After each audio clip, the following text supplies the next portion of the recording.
Hey guys, welcome back to the channel. This is story about what if Kyuubi gives power to Naruto and becomes powerful part 1. Before I start, please do support for more amazing content and comments for part 2. Do consider to subscribe my channel and share my video to your friends and check out the description as well. Let's start the video. At the beginning of the second phase of the Chunin exams, Team 7 was actually quite confident that they would pass the exam with no problem. Sasuke was considered a genius amongst the Genins and he already awakened his Sharingan. Naruto was cocky in his own right, but he had his fair share of useful skills to be used in a crowded place like the training ground number 44, better known as the Forest of Death. Sakura, for the likes of her, couldn't stop trembling as she looked around the darkness that loomed over these parts, wondering if they would encounter some wild beast, like a gigantic tarantula or man-eating tigers, not to mention meeting the actual opposition. As only a support to her team, Sakura often relied on either Naruto or Sasuke to help her whenever she was in trouble. Sure, she was branded as a genius scholar with high grades and rumored to have skills in both chakra control and genjutsu techniques. But several factors ruined the girl's unstoppable potential, one of the reasons being herself, obviously. Ever since the academy, she fawned over her Uchiha teammate, and it only got worse when she was selected as a member of Team 7. Much to her sensei's irritation, instead of training to get stronger, Sakura ended up either fawning on Sasuke or asking said genin for a date. Of course, if Hatake Kakashi, the man known as the Sharingan no Kakashi, who copied more than 1,000 techniques, easily disrupted the girl's fangirlish tendencies by actually training his team, then the story would be different. However, due to certain occurrences in the past, all he ever thinks about is building them into a team that never should have got together in the first place. Now though, they would spend 5 days inside this godforsaken forest, facing wild beasts and shinobi from other lands, both of them with full intent to kill Team 7, in order to get the scroll they possessed. Her heart even skipped a beat when the team encountered another team from Amigakure. It didn't take too long seeing as Sasuke launched a fireball technique at the three without warning, catching one of them easily. The other two were dealt with by Naruto's Kagebunshin. None of the three were killed, except that the one that received the fire technique was unconscious with third-degree burns all over his body. Naruto screamed to the heavens at his team's awesomeness, before searching for the team's scroll. Sasuke and Sakura were actually anxious to see if this team had the Earth Scroll, meaning they only needed to go to the tower and be done with the exam. Ah, I found it, Databayo. Shit is the Heaven Scroll, the blonde screamed at the top of his lungs, before the team vanished once more. The first fight served a purpose though. They now were more confident than before and in no time, they would battle a team with the Earth Scroll. However, such confidence was shattered when they landed on top a thick tree only for a strong blast of wind to send them flying. Naruto to one direction and Sasuke/Sakura to another. When Naruto landed, he caressed his bottom a few times in order to stop the pain, before looking around for his teammates. The only things before his eyes were gigantic trees, before a gigantic snake appeared out of nowhere. The blonde screamed frightened before his determined resolve was in control. However, he only had time to grab one kunai from his holder, before the snake lunged at him and opened its jaws, swallowing him whole. With Sasuke, as soon as Sasuke landed on the ground, he began to look for his teammates. Sakura appeared first, before she gave the password that Sasuke invented in case they split up. After being assured that Sakura was indeed Sakura, he began to look for Naruto, while wondering about that futon technique. That wind blast was much too powerful to be used by a mere genin. After looking around for a bit, Naruto's voice alerted them to his position before they saw Naruto resting his right hand on a tree while the other he used to hold his apparently injured stomach. Hey, are you guys okay? Naruto asked, before Sasuke raised the kunai in a threatening manner. The password, what's the password? When a ninja is supposed to strike? The blonde looked at his teammate in question, before he showed an ear-to-ear grin. Ah yes, I know that it is a good chance when a large number of enemies are making a scene. There are no hideouts even in a quiet place. It is important for a ninja to know the right time. The time is when the enemy is tired and his guard is down. As soon as Naruto finished the password, Sakura took a long breath in relief. Sasuke for his part smiled, before suddenly throwing the kunai straight at Naruto's face. So surprised he was that the blonde threw himself to the ground in order to dodge the kunai. Both him and Sakura demanded questions for his actions, but Sasuke remained with the arrogant smirk on his face. Don't play ignorant with me. Our Naruto, the real Naruto, would never memorize such a long password. I admit that you're better at the henge and even skilled to dodge the kunai from such a close distance. But still you failed in mirroring Naruto's mannerisms. No sooner that Sasuke explained his actions, Naruto, or rather someone transformed as him, started laughing like a hyena, before licking his lips as if he was staring at a most tasty dish. The fake Naruto got up and immediately dispelled the illusion, before a great torrent of smoke filled the area, revealing the enemy. It was a woman by the looks of things, carrying the insignia from Kyuubi. She was rather tall to be just a genin. Her black hair was long and every time she looked at Sasuke, she would lick her lips in anticipation. It was as if Sasuke was the meal of the day. Activating his Sharingan, Sasuke didn't wait for the attack and charged the woman in taijutsu. He started with a series of punches and kicks, but no one got across her fluid defensive maneuvers. The Kusa genin even smiled, before grabbing Sasuke's arms and throwing him against the tree. The Uchiha backflipped, using the tree as leverage for chagrining her once again. This time he grabbed a kunai and attacked his opponent. It was useless, however, as she was clearly toying with him the entire time. Sasuke had enough of this fight, before he gained some distance and initiated the hand seals sequence. Katon Gakaki no Jutsu, Fire Release, Great Fireball Technique. The blazing inferno charged at the Kusagenin, who for her part only smiled as the technique approached its intended target. She made no effort to move out of the way, giving Sasuke the idea that he had defeated his opponent. However, as soon as the smoke settled, the enemy just stood behind a tree still carrying the wicked smile on her face. Sasuke, by this time, was getting nervous and charged. This time, the Kusagenin just took the fight to higher grounds, while Sasuke was in hot pursuit. He eventually reached her, but he hadn't managed to land even one blow. The woman tried aiming a straight kick to his chest, which sent him flying a couple trees away. He managed to use chakra to stand on the tree, before he ran to a clear path, where he grabbed a couple of mid-sized shuriken, laced with invisible wire. He didn't throw the shurikens directly at his opponent, but around her. At first, the woman thought that Sasuke's aim needed improvement, and she even taunted him in said manner, only for a smirk to appear on his face as he pulled the invisible wire of the shurikens, turning their trajectory, surprising the aimed genin. The invisible wire ended up tying her to a thick tree and she found out she couldn't move. The wire constricted her movements. Sasuke, afterward, gathered all the wire and held them in place with his mouth, before going through a long series of hand seals for his strongest fire technique ever attempted on the battlefield. Katon Ryuka no Jutsu, Fire Release, Flame Dragon Technique. Sasuke started burning, before he directed the gathering fire through the wires that were holding his enemy. Upon impact, she screamed as the pain from the attack was too much for even her to handle. The technique even went on the other side of the tree, like it was an unstoppable force. After that, Sasuke breathed in relief.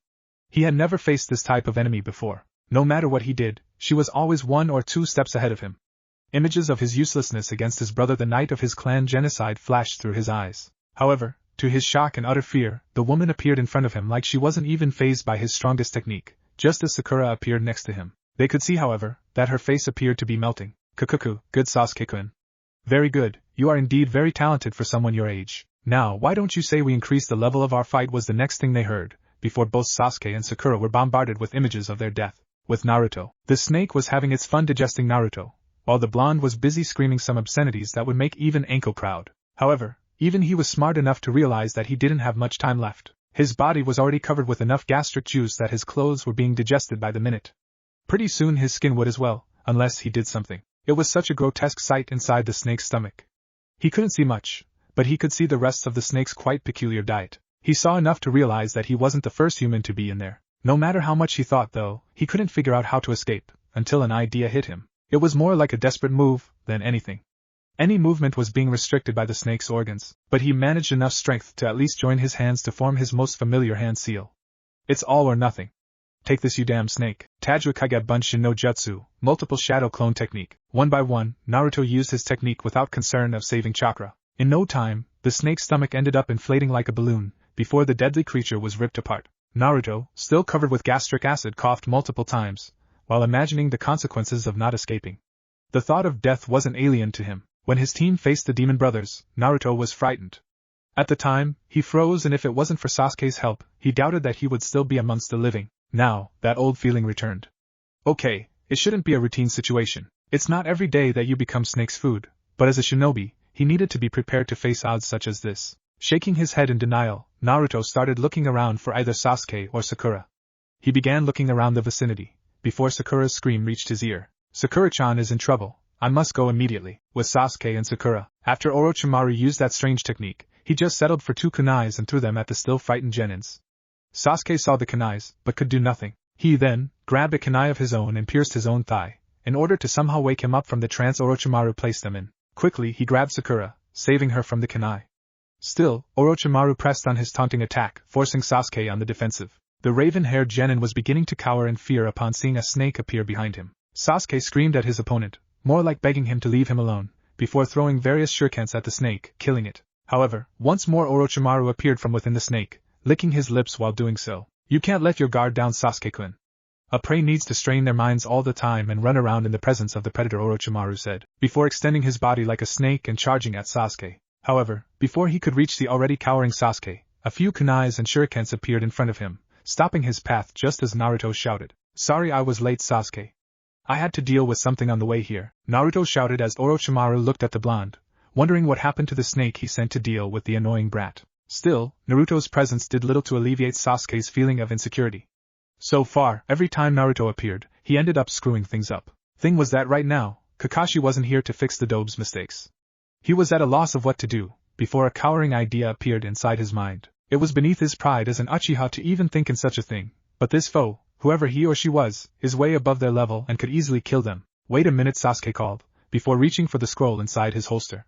In exchange for letting us go, we surrender our scroll to you. There, take it, Sasuke said, much to Sakura and Naruto's shock and confusion. Orochimaru just smirked at the brat's cleverness. Smart kid, in order to save yourself, you give the predators something more precious in return. However, it seems that the Uchiha clan's pride is non-existent if the heir acts all cowardly like this. The obvious jab was meaningless when compared to Sasuke's survival at this point. Just take it and leave. He threw the scroll towards Orochimaru, who smirked as he watched the artifact approaching his position slowly. When the snake was about to get it, though, the scrolls suddenly vanished as Naruto appeared on the tree next to them holding the scroll. Sasuke was beyond pissed at the blonde for his stupidity, as he shouted for the blonde to give the scroll to the enemy immediately. Naruto took a moment to look at Sasuke like he grew a second head and sneered at his cowardice. This wasn't the Sasuke he knew and the one that was a part of Team 7. Oi team, are you crazy? Giving up the scroll would be like saying we didn't pass. Damn it. I want to pass and I know you want to as well. Naruto knew that talking would be ineffective, thus he needed to get his point across. However, the fact that Sasuke so easily gave up made his blood boil. This wasn't the Sasuke he knew, nor the one he kept challenging all the time. He was just a scared little rabbit. Gathering as much strength as he could muster, Naruto landed a fierce punch on Sasuke's face, sending him flying. No one could see his eyes at the time of the hit. What's the matter with you, damn it? Quit trying to become the hero! Shouted Sasuke, before something inside of him urged him to stop breathing. This feeling of dread, it was similar to the time he faced Zabuza. He looked at Naruto, only to gasp as the blonde's eyes was changed. They were red-silted eyes that promised anything but death. You're definitely now the Sasuke I know. You're just some scared cat trying to save its own ass. I'm dealing with this enemy, and we are going to pass this exam, Naruto said before he grabbed a kunai and charged the still smirking enemy. Orochimaru just summoned one of his snakes one more time and ordered it to pound Naruto. The problem though was that now Naruto was, even if unconsciously, using the fox's chakra, alerting Orochimaru instantly. He saw Naruto punching the snake hard and he felt instantly the same feeling from 12 years ago when the very Kyuubi no Yoko appeared in Konoha. So, this is the Kyuubi brat. Such remarkable power, maybe branding him as well isn't such a bad idea. He could prove useful in the future. Just as Naruto managed to break the snake's jaw, he saw the snake disappearing and licked his lips once more. Meanwhile, Sasuke and Sakura were wondering when Naruto had ever shown such power. Naruto, then, charged the snake's sennin in disguise, only for the man's tongue to envelope Naruto's body. The blonde tried fighting with all his might to free himself from Orochimaru's grasp. However, the man had enough chakra focused on his tongue to hold Naruto at bay, even if he was subconsciously using the fox's chakra. Such strength only managed to further Orochimaru's interest in using Naruto against the very village that raised him. Without further ado, he lowered Naruto's body until the blonde was in front of him. Orochimaru sunk his teeth in Naruto's neck with much strength that the blonde screamed in agony. The poison instantly ran through his veins and before Naruto knew, he was unconscious as a strange-looking seal appeared behind his neck. Naruto-kun's strength will be better channeled by the same seal that Kimimaro-kun has. Now for Sasuke's, I'll give him the same one I gave little Anko. This is more refined, increasing more his chakra than his strength. It will be perfect for his techniques in the future. Now let's brand Sasuke. As soon as he turned towards the still stunned Sasuke, he threw Naruto towards the ground hard. Sasuke tried moving, but Orochimaru still had his genjutsu activated, meaning Sasuke couldn't move. Sakura even tried to help by throwing a kunai, but Orochimaru just used 2 fingers to stop as he extended his neck towards the Uchiha, before biting him as well. Sasuke screamed in agony, as the poison ran through his veins as the curse seal appeared behind his neck as well. Orochimaru started laughing silently as he pondered on how much his odds improved. Sasuke-kun's strength and mastery of the Sharingan is terrific. He'll prove to be a better host than anyone, plus I finally will take possession of the Sharingan. Furthermore, I can use the fox's chakra in Naruto. No one will stop me from my goal. You monster, who are you and what did you do to Sasuke and Naruto? Sakura had tears in her eyes and she was trembling, which further increased Orochimaru's mood as he laughed at Sakura. My name is Orochimaru, and I only gave the 2 of them a nice little present.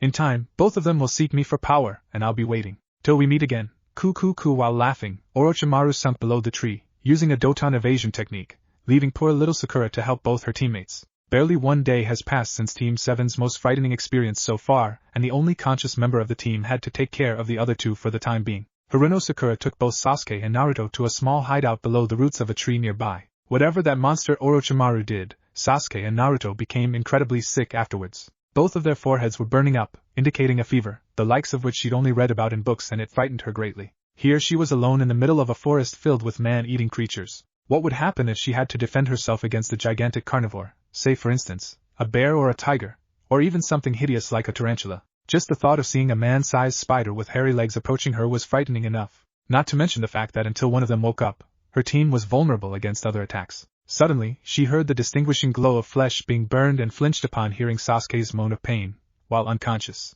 Upon close inspection, she could see the damn seal imprinted on his neck glowing. She touched his forehead and was shocked to feel that it was hotter than before. Picking up another wet towel from a bucket next to her, she replaced the old one, before sighing in dismay for probably the 10th time today. The amount of killing intent shown by Orochimaru shocked her to her very core, and after the fight, she was exhausted, even though she barely moved at all. In spite of that, she couldn't just close her eyes and fall asleep. In doing that, she'd be just proving how useless she's been to the team so far. Taking care of their health as much as possible was the only thing she could do, while praying that their position wasn't found by either the enemy or by the peculiar wildlife of this forest. Looking at her other partner, she wondered why the blonde wasn't feeling the same pain as Sasuke, seeing as his seal was glowing as well. The different designs between seals intrigued her. Being a scholar, Sakura had knowledge above her skills, but Fuinjutsu wasn't covered at the academy. Inside Naruto's mind, when Naruto opened his eyes frightened, he didn't expect to be where he was now. He remembered losing his consciousness at the Forest of Death when that damn snake pedophile bit him on his neck. He expected to wake up and see trees and hear the noise of nature, but instead he appeared in some kind of sewer and all he could hear was the echo of water drops falling. He walked around the narrow corridors, while looking at the red pipes that seemed to fill the walls. The interval between water drops gave him a very spooky imagination, and he could feel a strange sense of animosity in this place, strange as that may sound, since it appeared that he was alone. Naruto, the whispered voice calling him, frightened the blonde tremendously. He looked around, but couldn't see anything, apart from water and narrow corridors. Still, for some unfathomable reason, his legs moved on their own towards one of the corridors. He wondered why this was happening, why he was here and where here was, for that matter. He couldn't understand a thing as his legs took him throughout the narrow corridors. The whisper intensified, still calling his name as he could now feel malice, like he never felt before. Not even that Orochimaru guy could produce such a feeling in Naruto, until now, figured that Orochimaru was the most powerful enemy he would face. The voice now changed its speech and it scared the blonde even more. Naruto, so you came to see me at last. Come and meet your doom, follow the path of blood. As soon as he heard it, Naruto looked down and realized that instead of water, the path in front of him had a red color. He wouldn't dare assume that he was walking in a pool of blood. This experience, so far, has been freaky enough without that. The blonde walked, probably 5 more minutes, before he entered what probably was the last corridor, as the path in front of him ended in some gigantic room and he could see a black void at the end of the room, behind what appeared to be a gigantic prison. The man who constructed this hell of a place must be nuts, Naruto reasoned as he stepped inside the room. As soon as he entered inside the spacious room, Naruto was surprised to see that he gained control over his legs once more. The area was filled with animosity, as he walked towards the seemingly empty cage in front of him. He wondered why such a large cage was made and who was it made for. The boy sure lacked in the brain department, but even he could tell that this cage wasn't meant for a human being or any animal he knew. He suddenly lost his breath once 2 red slitted eyes appeared from out of nowhere, looking down at him. The eyes were easily a great distance from the floor, and the blonde did the same thing everyone would do upon realizing that a gigantic beast was face to face with him. He started trembling in fear. When the teeth showed as well as the following killing intent, Naruto just wasn't able to breathe properly. The creature, in front of him, seemed to enjoy itself upon feeling fear and despair in front of him after so long trapped inside this body. The creature took a step further so as to show to its host the full appearance of the monster that he kept jailed all these years, only knowing about it recently, because of a bloody Chunin. As soon as the fox's full image appeared in front of Naruto, he gasped while trying to speak its name. He knew the image of the fox, thanks to the academy books. The oppressing figure caused the blonde to fall on his butt as he couldn't believe that the almighty Kyuubi no Yoko was in front of him. He remembered the bastard Mizuki saying that he was a Jinchuriki, thus the jailer of the Kyuubi. Suddenly he didn't feel so good. So it seems my jailer has come to meet me at last. Naruto recognized underestimation when he saw one and, despite being a demon, the strongest of the tailed beasts. Something within Naruto always took action once he felt he was being looked down upon. With a new resolve, he got up from the pool of blood and looked at the fox's eyes for the first time since entering the room. The fox noticed with quite amusement how its jailer was attempting to show a courageous side.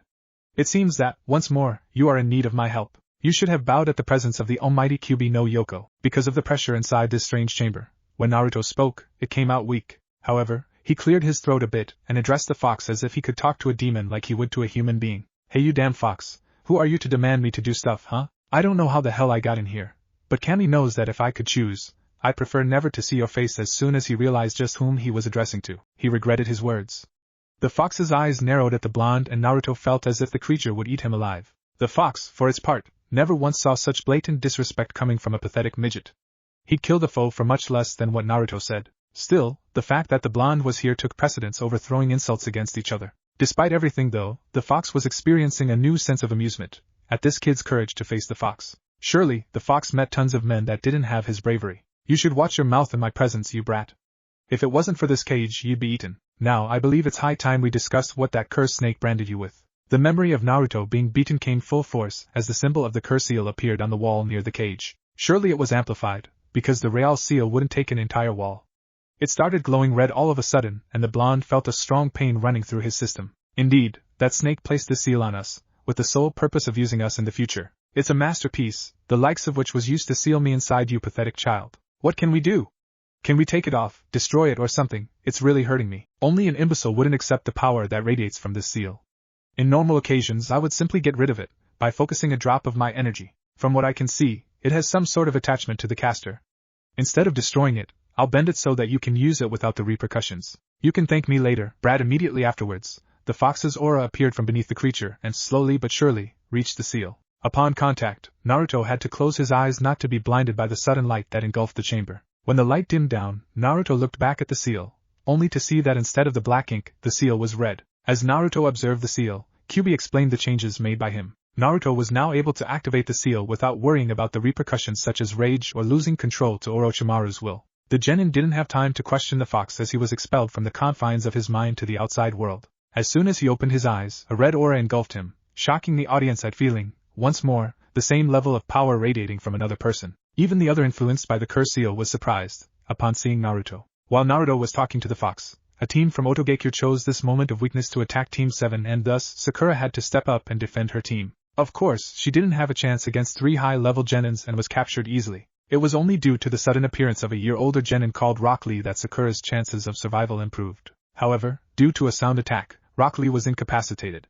However, when this happened, his teammates Neji and Tenten arrived to assist, and even Team 10 arrived as well. They were about to engage the enemy in Sakura's assistance when Uchiha Sasuke awakened, surrounded by a malevolent purple aura. His skin was covered with black markings and he had an evil smile on his face. His presence alone frightened 2 of the Oto genins. The other named Zaku tried to act bravely, before Sasuke appeared behind him and broke his arms, still maintaining that devilish smirk on his face. Sakura couldn't stand any more of this new Sasuke and moved to hug him, begging him to stop. However, she froze when she felt the same energy that radiated from Sasuke coming from another location. Upon turning, she saw her other teammate getting up. Naruto, upon registering what was happening in front of him, wondered what was happening. He saw ninjas from Konoha and a team that carried a different insignia. He saw that Sakura was badly injured and immediately was on edge. He saw Sasuke as well and he was filled with strange marking on his face. Of course, he couldn't see that his face was covered with marking as well, red ones, courtesy of the curse seal of earth altered by the Kyuubi. His mind concluded that he was to deal with the Otogekure genins first. He turned to the closest one, the one with bandages on his head, and vanished. He appeared in front of the shocked man and landed a strong fist on his face, which sent him flying. Everyone, including Sasuke, was shocked at the speed, although the Uchiha was perhaps the only one who was able to follow it. Suddenly a smirk appeared on his face as he attacked the one with the broken arm. Zaku couldn't do anything and received a similar blow on his face. He was unconscious soon afterwards, leaving only the woman of the team awake to deal with the cursed duel. Kin realized that the odds of her receiving the same treatment were pretty high, thus she gave her team's earth scroll to Sakura and escaped. Sasuke moved to stop her, but Naruto appeared in front of him, stopping his movements. Naruto now knew what Kyuubi was saying to him. Contrary to his sense of calm, Sasuke's face was pure evil. We don't need to attack her, Sasuke. We have the scroll we need to pass. The shocked audience just watched as the energy surrounding Naruto and Sasuke vanished. The male members of Team 7 just observed one another for some time. Sasuke now remembered that Naruto was bitten by Orochimaru as well and smirked at the blonde. For quite some time, all he wanted was to find someone worthy to prove his skills against. Naruto, despite being the class loser, slowly became stronger, and now both shared something that would only make him stronger in the future. Naruto would be the one he would defeat, before aiming for his brother. Perhaps, Naruto could be the one he needed to awaken the next step of the Sharingan. I can see that you possess great power in you, Naruto. From now on, you'll be my rival for power. I'll test myself against you, so you better be prepared. With the animosity gone, the people around them relaxed. Ino offered to fix Sakura's hair, while Chuji and Shikamaru began the conversation. Sasuke and Naruto created some distance between each other. Neji, Lee and Tenten already left towards the tower, since their presence was no longer required. 20 minutes later both teams went towards the tower together, since both of them had the 2 scrolls collected. And, I know that Team 7 had to collect another scroll, because in canon, Orochimaru swallowed theirs. But remember that in Chapter 1, Naruto retrieved the scroll. Orochimaru didn't take it. The trip towards the tower resumed without a single word spoken from Team 7. Naruto was strangely quiet all of a sudden, while Sakura looked at her 2 teammates, wondering what happened to them. She remembered that, like Sasuke, Naruto was bitten as well and it worried her greatly. What would happen to them now? She remembered what Orochimaru said to her after biting her teammates. Flashback on. My name is Orochimaru, and I only gave the 2 of them a nice little present. In time, both of them will seek me for power, and I'll be waiting. Till we meet again. Flashback off. She didn't know what to do, nor did she know if she was supposed to do anything. She loved Sasuke more than life itself and Naruto was her teammate as well. But what if she told Kakashi-sensei about it? He would know what to do about this situation. But what if Sasuke resented her for such a thing? Sakura couldn't afford to bear Sasuke's resentment, but it would be worse if he ever abandoned the village and went to Orochimaru for nothing more than power. Naruto was also an issue. Would he go as well? The words of a Sannin couldn't be underestimated, especially not Konoha's #1 criminal. She needed to tell at least Kakashi-sensei about it. Eventually, the 2 teams reached the insides of the tower. Both teams were lost on what to do, before Shikamaru came up with the idea of opening both scrolls. The teams complied and opened them, before throwing the scrolls a few meters. Suddenly, 2 pillars of smoke appeared from within the scroll, revealing Iruka from Team 7's scroll and the same Chunin that blocked the door at the beginning of the exams called Izumo. Seeing as both of them were summoned at the same time, they decided to rotate for the explanation. Iruka was first. Congratulations to all of you. You passed the second stage of the Chunin exams. I'm glad that you chose not to open the scrolls before entering the tower. That means you understood the concept behind this exam. Iruka-sensei, what would happen if we opened before? Naruto's question was instead answered by Izumo. The concept behind this exercise is to prove the ninja's resolve. Sometimes you'll receive a very important document with the order to deliver it to another country, even to another village. Usually said document is very important, although a ninja is not supposed to read it. However, you'll have to protect it from the village's enemies still, without even knowing what information was written in it. If you were to open beforehand, it will be presumed that the mission was failed. Thus, if anyone opened the scroll before, would be rendered unconscious by one of the Chunin proctors. Because of the amount of responsibility, some genins decided to fall into temptation and open the scroll to see what was in it. The explanation was rather long, but Naruto understood.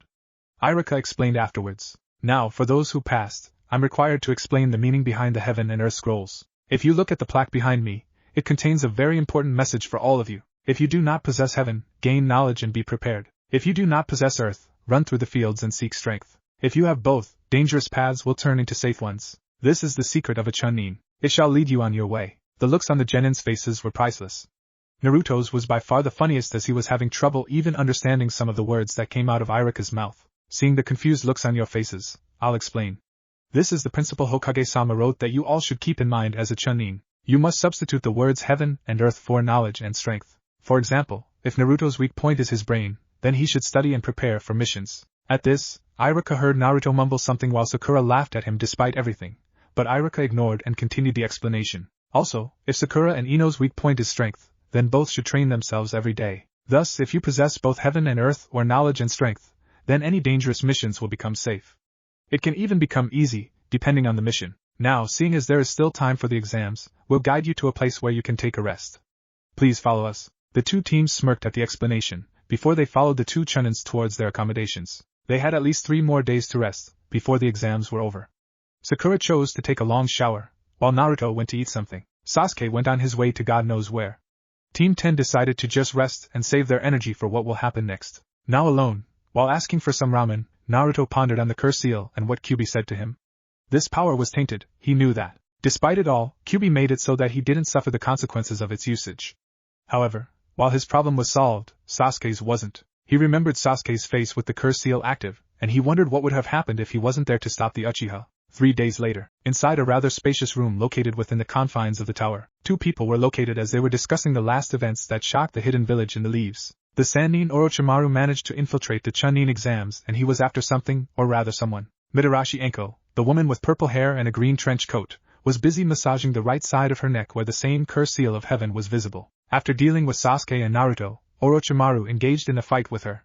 However, because of his influence over her curse seal, she couldn't focus her chakra properly. As a result, she was defenseless against the man, who instead of killing her let her live so that she could give a message to the Hokage. In case he decided to stop the Chunin exams, Orochimaru would bring his ire over the village and kill everyone. The second person, the Sandaime Hokage, looked at Anko with concern as he smoked his pipe. How are you feeling? Does the curse seal still hurt? The woman nodded, despite the pain. No, it's gotten better thanks to you, Hokage-sama. So, you're telling me about Orochimaru and what he desired upon infiltrating the Chunin exams, the Hokage said, before Anko snarled at the memory. It was already night time, and she had her back against the tree as her curse seal was hurting her. Orochimaru just smirked as he approached Anko's position. He kneeled in front of her, and waited for her angered eyes to look at him. Above all things, he enjoyed seeing such fiery resolve coming from his first apprentice. It still eluded the man how much hatred she had for him, and why the cursed seal wasn't capitalizing upon it. Still, it was all the better, he supposed. He shocked her upon caressing her cheek in an affectionate way, as if all the past could be erased. There is a boy I want, or rather two. One carries the abilities of an Uchiha, and the other possesses an infinite amount of chakra, which is not human. The first one is no doubt Uchiha Sasuke. It's my fair belief that the second child he desires is Uzumaki Naruto. The news shocked the Sandaime. He knew that Orochimaru fantasized about the Sharingan even before he escaped from the village. However, an attempt on Naruto, rather the Kyuubi inside of him, was absurd. The Sandaime Hokage was about to speak when a radio-like voice started speaking to Anko. It was a Chunin, and from what he said, the Chunin exams were over with 21 genins passing. With the numbers, a preliminary match would have to occur in order to reduce the participants. According to the Chunin, the last time there was a need for preliminaries was 5 years ago. Anyway, we will continue the exam afterwards. We will discuss the possible motives behind Orochimaru's desire. Anko nodded at the order and got up from her seat towards the exit. Minutes later, all of the genins that passed the second phase were lined up inside what appeared to be a dojo inside the tower. The room was rather spacious with 2 arms at the back, holding the ram seal. It was pretty weird in Naruto's opinion, but he kept this thought inside his mind for the time being. Looking around for a bit, he noticed that besides his and Team 10, teammate has passed as well. He was surprised that the Otogekyo team was there as well. He remembered stopping Sasuke from killing them 2 days ago and wondered how they were able to collect the 2 scrolls needed to pass the Forest of Death. For those who passed, congratulations. Anko's voice echoed throughout the clearing as she was using a microphone attached to her ear. Her eyes passed throughout the Chunin hopefuls for a second, before looking at both Sasuke and Naruto for a bit longer. The idea of Orochimaru wanting the Kyuubi and Naruto sent chills up her spine. She didn't have anything against the kid, but tempering with the strongest bijou in existence would obviously lead to terrible consequences. She wondered what the Hokage was going to do with the newly accursed genins. She noticed with a level of sympathy at Sasuke, since the boy was doing the same thing she did on occasions, rubbing the back of his neck to stop the pain from the curse seal. She snarled at her former sensei for giving his damned curse seal to the Uchiha, and wondered what his intentions were. Now, everyone shut up, Hokage-sama will speak. The old Sandaime Hokage cleared his throat. I'd like to congratulate everyone here for passing the second stage of the Chunin exams. Also, I'd like to explain the reason behind the Chunin exams. Allowing little time for the genins to digest what was to come, the Hokage continued. Due to the repercussions caused by the Shinobi Great Wars, the Chunin exams were created for each village to show its strength without resorting to wars. The Chunin exams are a simulation of war between villages. With said event, each nation can show its strength to an audience, composed of nobles and possible clients all over the elemental nations, without fear of the repercussions of war, promoting, thus, good relations between the villages. The third part of the exam will be composed with one-on-one fights. The explanation wasn't an easy feat, and as usual, the genins had doubts as to the necessity of said way of thinking. Of course, it's related to the ninja's profession and history between nations. I'm sorry, Hokage-sama, but what do you mean good relations between the villages? It was Tenten who asked. By placing genins from different villages against one another in a tournament, the audience, filled with possible clients, can choose which nation to hire for a mission. As such, no nation will be favored in detriment of the other, thus promoting good relations between villages. When he saw that no one would ask any questions, he turned to explain more into the third part of the exam, when a person materialized in front of him, wearing a Jounin uniform and a bandana. The man had bangs below his eyes and his face indicated some kind of terrible sickness. His chronic coughing gave away his situation, as he addressed the Hokage. Hokage-sama, allow me to take it from here? Asked Hate as the Hokage nodded. He then turned to the genins, before coughing some more. Before we move to the third phase of the Chunin exams, we must diminish the number of candidates. As Hokage-sama explained, the main event, which will happen in a month's time, will have the presence of high dignitaries and nobility. Thus, if all of you were to participate, it would take too long. Therefore, right now, we'll have a preliminary match to cut at least half of the current number. Like he expected, the genins protested this situation. It was Kiba who voiced it to the Jounin though. Are you kidding me? We all just escaped from hell out there for 5 days. We are all exhausted. The shinobi world is unfair, I'm afraid. The last time the need for preliminaries arose was 5 years ago. Now I'll offer this opportunity for those who don't want to or are incapable of fighting to leave. Please raise your hands. At first, no one raised it. They were busy looking at each other to see who would abandon the exam. Suddenly, an arm was raised and it belonged to a rather tall genin with silver hair and glasses. He was showing a smirk on his face that indicated foul play. But Hate just looked at the man's name on his chart, and then dismissed the genin named Kabuto. Both the Hokage and Anko were suspicious at him, but let it pass. Until the second part was truly over, they couldn't do anything. Their focus, right now, was the genin's fight, or rather, Uchiha Sasuke's fight. As far as they knew, Orochimaru gave the curse seal only to Sasuke, but the Hokage had the utmost suspicion that his ex-student branded Naruto as well. Hoping to control a Jinchuriki wasn't easy, thus Orochimaru must have placed something on the boy to exert control later on. Back to Hate, he was addressing the crowd of genins. Now, the board behind me will select the opponents. The rest will have to wait on the upper levels. Let the preliminaries begin. He let out a cough as the board became alive, going through the genins' names randomly like a slots machine. When the images appeared on the board, Sasuke showed a smirk, but stopped once he felt the pain increase because of the cursed seal. His match was against another genin from Konoha named Yoroi, to whom he admitted never seeing before in his life. Since the matches were underway, everyone went to the upper levels with Team 7 being the last. Kakashi approached his team with his hands on his pocket. His face expression indicated plain boredom, but inside he was worried for Sasuke and even Naruto, from what he heard from the Hokage. Although he had yet to confirm what Orochimaru did to Naruto, he knew what he did to Sasuke. As soon as he passed the Uchiha, he started a whispered conversation that he knew only Sasuke would hear. Sasuke, do not use the curse seal. The order appeared as shocking to the Uchiha, because he wasn't aware that his sensei knew about it, although, it was expected. So you knew. The curse seal is deeply attached to your chakra, thus it would be prudent to focus more on taijutsu, at least, until we can do something about it. I trust that you won't have much trouble in that department. The next sentence was spoken as he followed Sakura and Naruto upstairs. He still had to talk to Naruto, but that could wait. If Naruto had received the curse seal, then he would be suffering the same symptoms as Sasuke, and by looking at the big smile on his face and presumably painless attitude, there was no evidence of a cursed seal. Upon seeing Kakashi, Sakura wanted so badly to just tell him about the curse seal on Naruto and Sasuke's necks. However, she was even more conflicted now than before. One day before the preliminaries, Sasuke acknowledged the possibility of her opening her mouth and managed to convince her, through a heated discussion, that she was not to meddle into other people's business. She disagreed with him for the first time in her life. Nevertheless, her feelings for him stood in the way of telling Kakashi about it. The fight was now underway as Sasuke stood in front of Yoroi. He concurred with Kakashi that until he could explore the curse seal in more depth, he wouldn't use it. A part of him was angry over not being able to use chakra at all for this fight. As an Uchiha, he took great pride in his fire techniques and his Sharingan eyes. Still, it would be a nice challenge for him to test his skills. Hate coughed a bit, before authorizing the fight to begin. Sasuke's opponent didn't wait and charged against the Uchiha, as well, using plain taijutsu. As he approached, Sasuke realized that the man was bigger than him, thus theoretically stronger. Therefore, he decided to capitalize on a specific principle of what he learned in taijutsu. When the opponent is much stronger than you, simply use his strength against him. Yoroi came with a strong punch aimed at Sasuke's face, only for the Uchiha to drop to the ground and placed his right foot above the man's knee and the left one close to Yoroi's foot, making him fall on the ground. Sasuke, soon, grabbed his arm and restrained it, while at the same time threatening to break it. At first, it appeared as if he had the upper hand, before Yoroi smirked and used his free hand to grab Sasuke's shirt, before his hands started glowing. Sasuke immediately felt something wrong with his chakra. He managed to release Yoroi's hold, landing a kick on Yoroi's face. He did some backflips, but stopped once the pain became unbearable. Focusing on nurturing the pain somewhat, he took his attention away from his opponent, allowing Yoroi to appear in front of him. Yoroi grabbed his head, this time with his glowing hand, as once more, Sasuke felt his chakra acting strangely. "You're sucking my chakra?"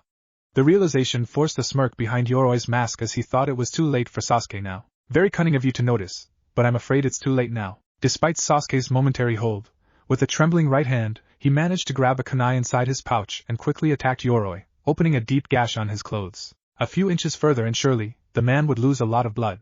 Sasuke capitalized on the man's wonderings and charged using taijutsu once more. He managed to land a nice sequence of kicks, with the last one being a move that he copied from Rock Lee. He sent the man flying with a high kick, before he jumped as well, appearing beneath Yoroi. The force of the kick disoriented him, so while falling, Sasuke started flipping in order to land the finishing blow. He snarled in midair since he lost control over the curse seal as it started to spread over his face, which caused the Hokage, Anko and Kakashi to get ready in case they needed to immobilize Sasuke. Sasuke, though, bit his lower lip in indignation over losing control over his body and practically forced the curse seal away as he flipped and finished his taijutsu attack, entitled Shurshur. They were surprised that Sasuke managed to stop the curse seal by will alone, as Hate declared Sasuke the winner of the match. Kakashi didn't wait for him to go upstairs though, as he grabbed Sasuke and shunshined away from the arena. On the other side of the room, a disguised Odo Jounin smirked at this. He supposed he should follow Kakashi and see what he was planning to do with Sasuke. Meanwhile, Hate issued the second fight, and I'm not going to focus much on the other fights, since there isn't much need to.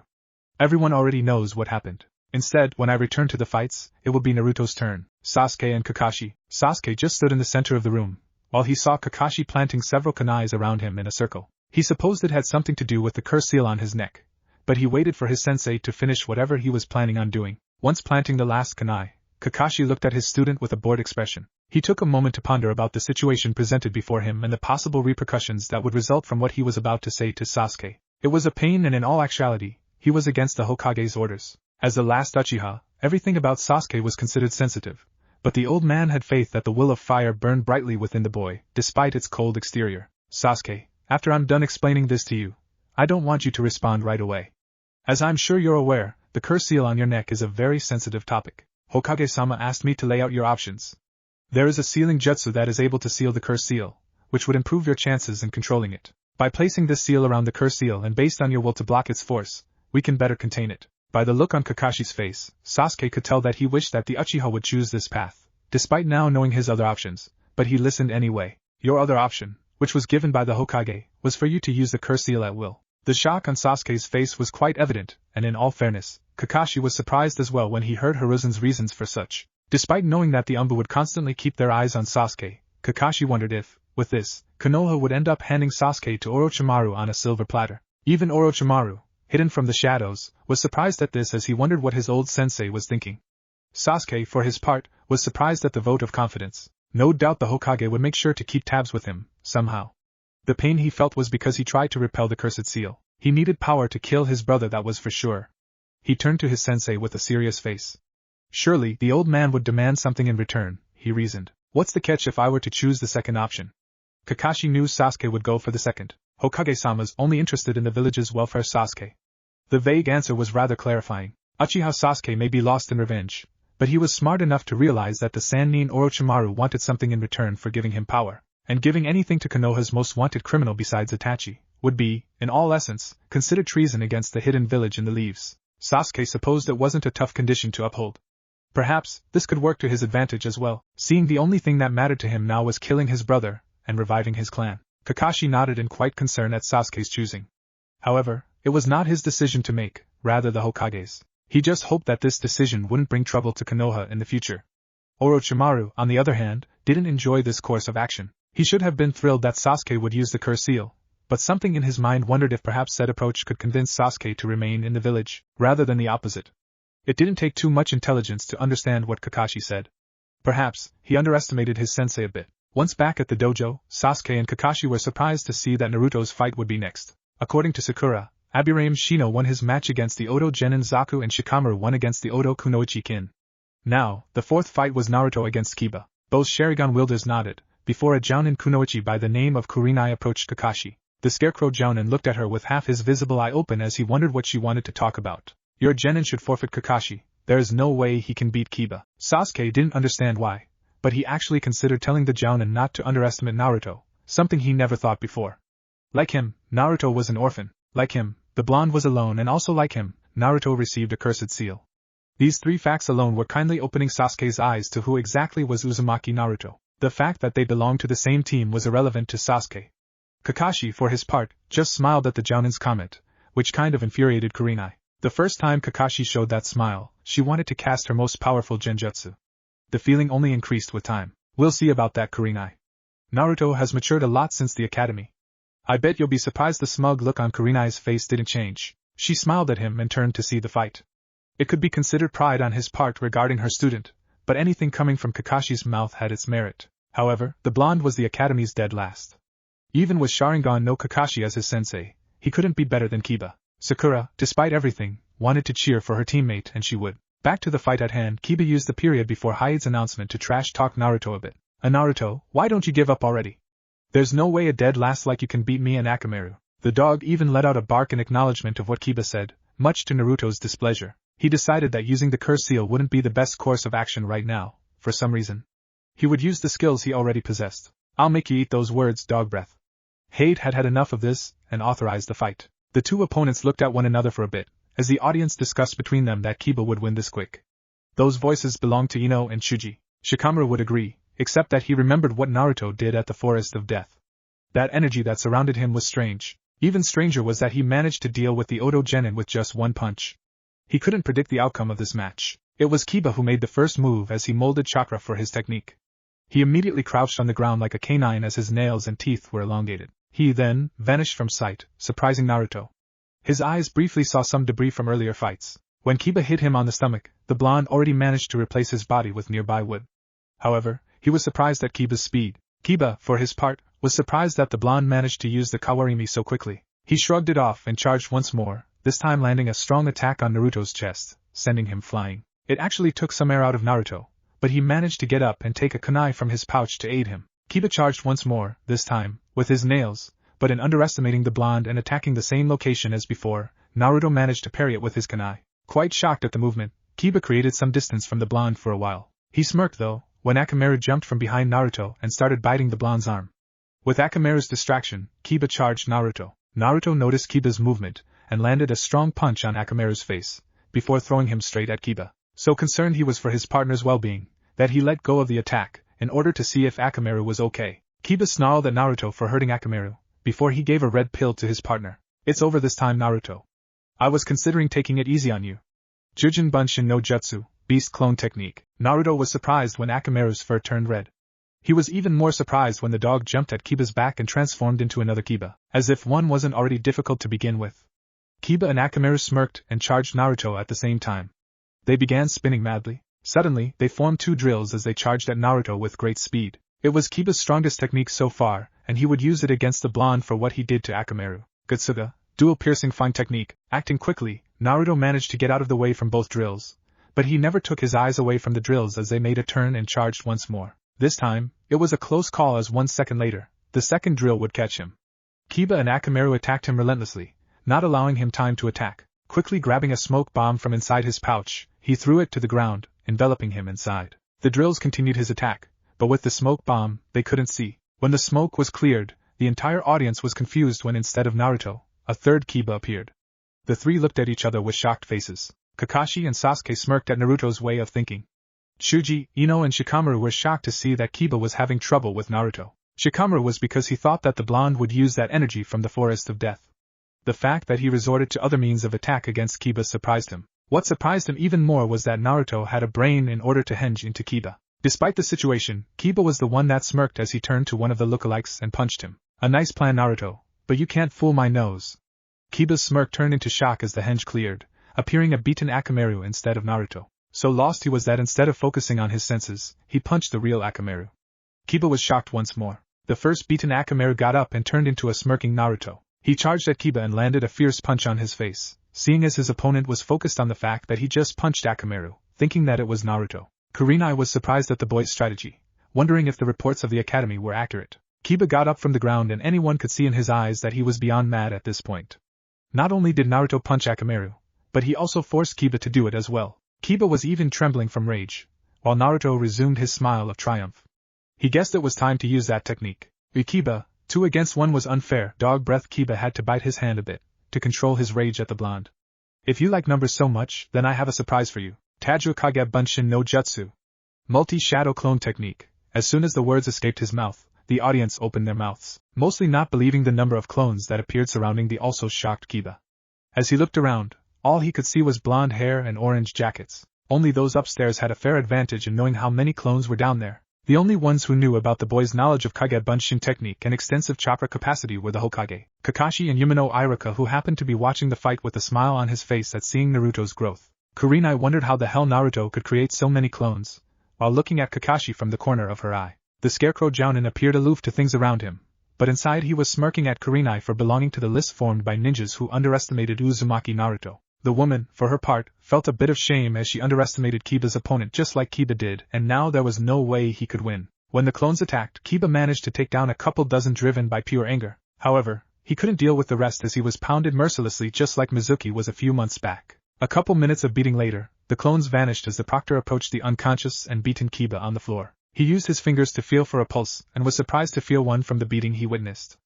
Naruto seemed uneasy by seeing the surprised look on the proctor's face. If he wouldn't kill Mizuki, certainly he wouldn't kill a classmate. Orochimaru, back with his disguise, could only drool in anticipation upon seeing how much chakra Naruto possessed. To think that the blonde used neither the curse seal nor the fox's chakra and managed to produce this number of Kage Bunshins. Soon, with Sasuke's Sharingan and Naruto's insane chakra capacity, no ninjutsu would be out of his grasp, that's for sure. As the blonde returned to the upper levels, he kept his goofy smile, showing how happy he was for winning his match and passing the preliminaries. He saw that his team was looking at him, and, strangely enough, they were smiling at him, even Sasuke for some reason he didn't understand. The rest of the fights progressed with each genin showing their best in order to qualify for the third and last phase of the exam. Chuji lost his battle against the sound ninja Dosu.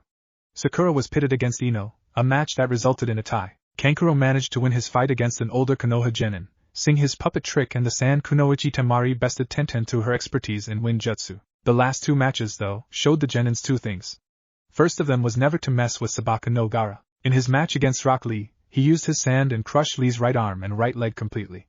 The fight began with Lee dominating Gaara in speed. However, when Gaara managed to trap Lee, the match was over. With the wounds, there was no guarantee that Lee would be able to resume his life as a ninja. It wasn't a simple case of broken limbs. They were, in a word, smashed by the crushing sand. The other thing the genins learned was the deep hatred between the two branches of the Hyuga clan. The genius of the branch family Hyuga Neji was pitted against Hyuga Hinata, daughter of the clan head Hyuga Hayashi. The fight was really dramatic as everyone knew Hinata's kind soul. Despite that, Neji had no remorse and launched killing juken blows at her non-stop. In the middle of the beating, Hinata reacted due to being cheered on by an enraged Naruto. However, that only increased the beating she received. In the end, Hinata was almost killed by her cousin. If Hate chose to call the match a minute later, she would have been. Naruto attended her right after the fight was over and even threatened Neji to beat him up on the next part of the exam, much to Kurenai's surprise upon seeing the blonde defending her student so much. Eventually, the preliminaries ended before the Hokage congratulated those who passed and inspiring those who didn't, so that they could try again next time. Next, for those who passed, it was time to choose who their opponents would be. They formed a line in front of Anko, and each took out a number from a wooden box, in order to form the pair. This took less than a minute, as all those who passed were asked to say their numbers out loud. After that, both Anko and Marino Ibiki wrote the names on a different board that indicated a tournament chart, going from the first fight to the champion of the tournament, all the way to the top.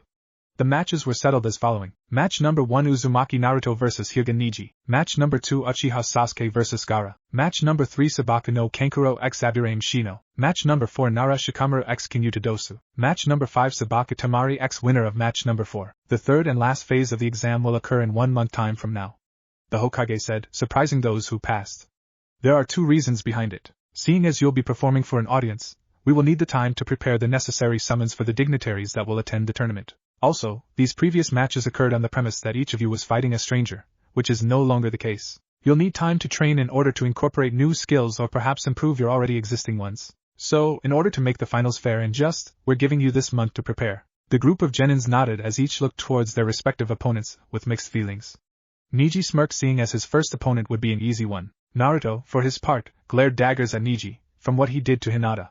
Sasuke locked eyes with Gaara for a while as both were quite eager for this match. With the preliminaries over, the genins were escorted out of the forest and to their respective place of rests. In 1 month's time, they would meet again at the Chunin exam stadium. Next day, the Hokage was inside his office, while smoking his pipe.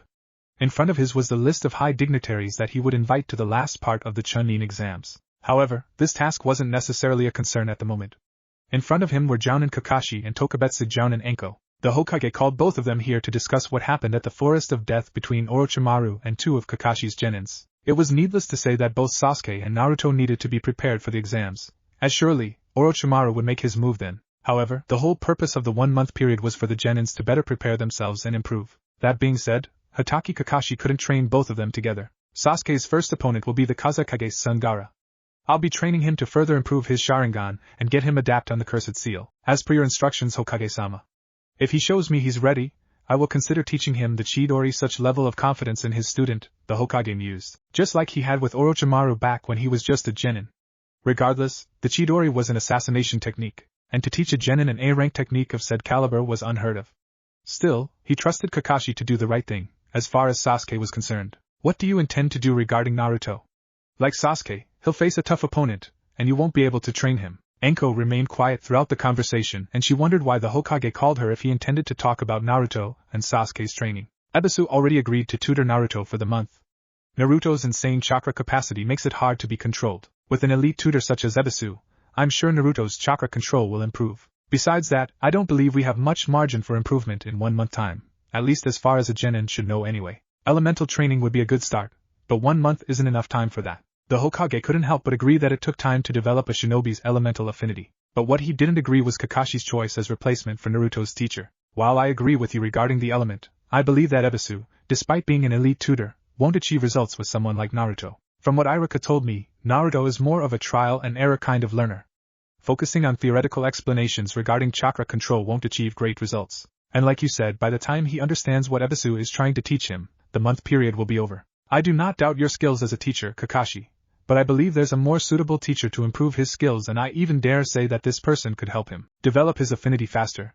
The smile on the Hokage's face told the silent Anko that she wouldn't like what was about to happen. The scarecrow Jounin wasn't bothered by the Hokage's explanation and shrugged his shoulders a bit. Who do you suggest then, Hokage-sama? He had a feeling he already knew the answer, but asked anyway. The Hokage smiled, before turning to the already enraged Anko. Think you can take care of him, Anko? He knew the woman would explode in about 2 seconds, but it never ceased to amuse this old man. What? Now I'm supposed to babysit some brat. Screw it, I'll deal with him just fine. When you meet him, Kakashi, tell him to meet me at the dango stand at noon. She marched towards the handle, but paused once she reached the handle and opened. Oh, and be sure to warn him that he'll be my little toy for the duration of the month. I won't be held responsible if he appears at the hospital all bruised and full of holes. She slammed the door afterwards, leaving an amused Hokage and a surprised Kakashi, who then turned to see the smile on his leader's face. Was that wise, Hokage-sama? That threat seemed genuine. A great laughter came from the Hokage's mouth, and Kakashi wondered if perhaps old age had lost his sanity. Naruto will be fine, I'm sure of it. If anyone can help him improve his skills, that person would be her. Naruto works better with action instead of books anyway, and Anko used to train junior Anbu shinobi. Kakashi knew the old man had another reason for such, as the old man suddenly became serious about the ordeal. She is also our best bet in finding out what Orochimaru did to Naruto at the Forest of Death, Kakashi. If anything tampered with Minato's seal, then I must contact Jiraiya immediately. Kakashi nodded in understanding. Well, then I'm off to find Sasuke and Naruto to tell him the news. He then vanished using a shunshin. With Sasuke, Uchiha Sasuke was about to leave the compound of his family when he saw Kakashi standing at the exit, while reading that book of his. Upon seeing the genin, Kakashi closed the book and approached Sasuke with his hands on pockets. Sasuke, pack your bags, we're leaving to begin your training for the exams. I already got clearance from the Hokage. Sasuke just nodded and returned to his house to pack as per instructions. With Naruto, a Kage Bunshin of Kakashi appeared in front of Naruto's apartment just as he opened the door. Or Kakashi-sensei, I was about to go look for you. Now, we can begin my training. Naruto, I will be training Sasuke for the exams. The sudden information shocked Naruto, and he damn well protested. What? Okay, so what, you're abandoning me and train Sasuke, what's the deal here?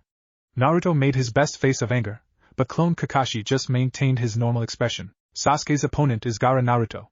He'll need all the training he can to face against him. And no, I didn't abandon you, although it hurts that you think so little of your sensei. A good friend of mine agreed to train you for the entire month.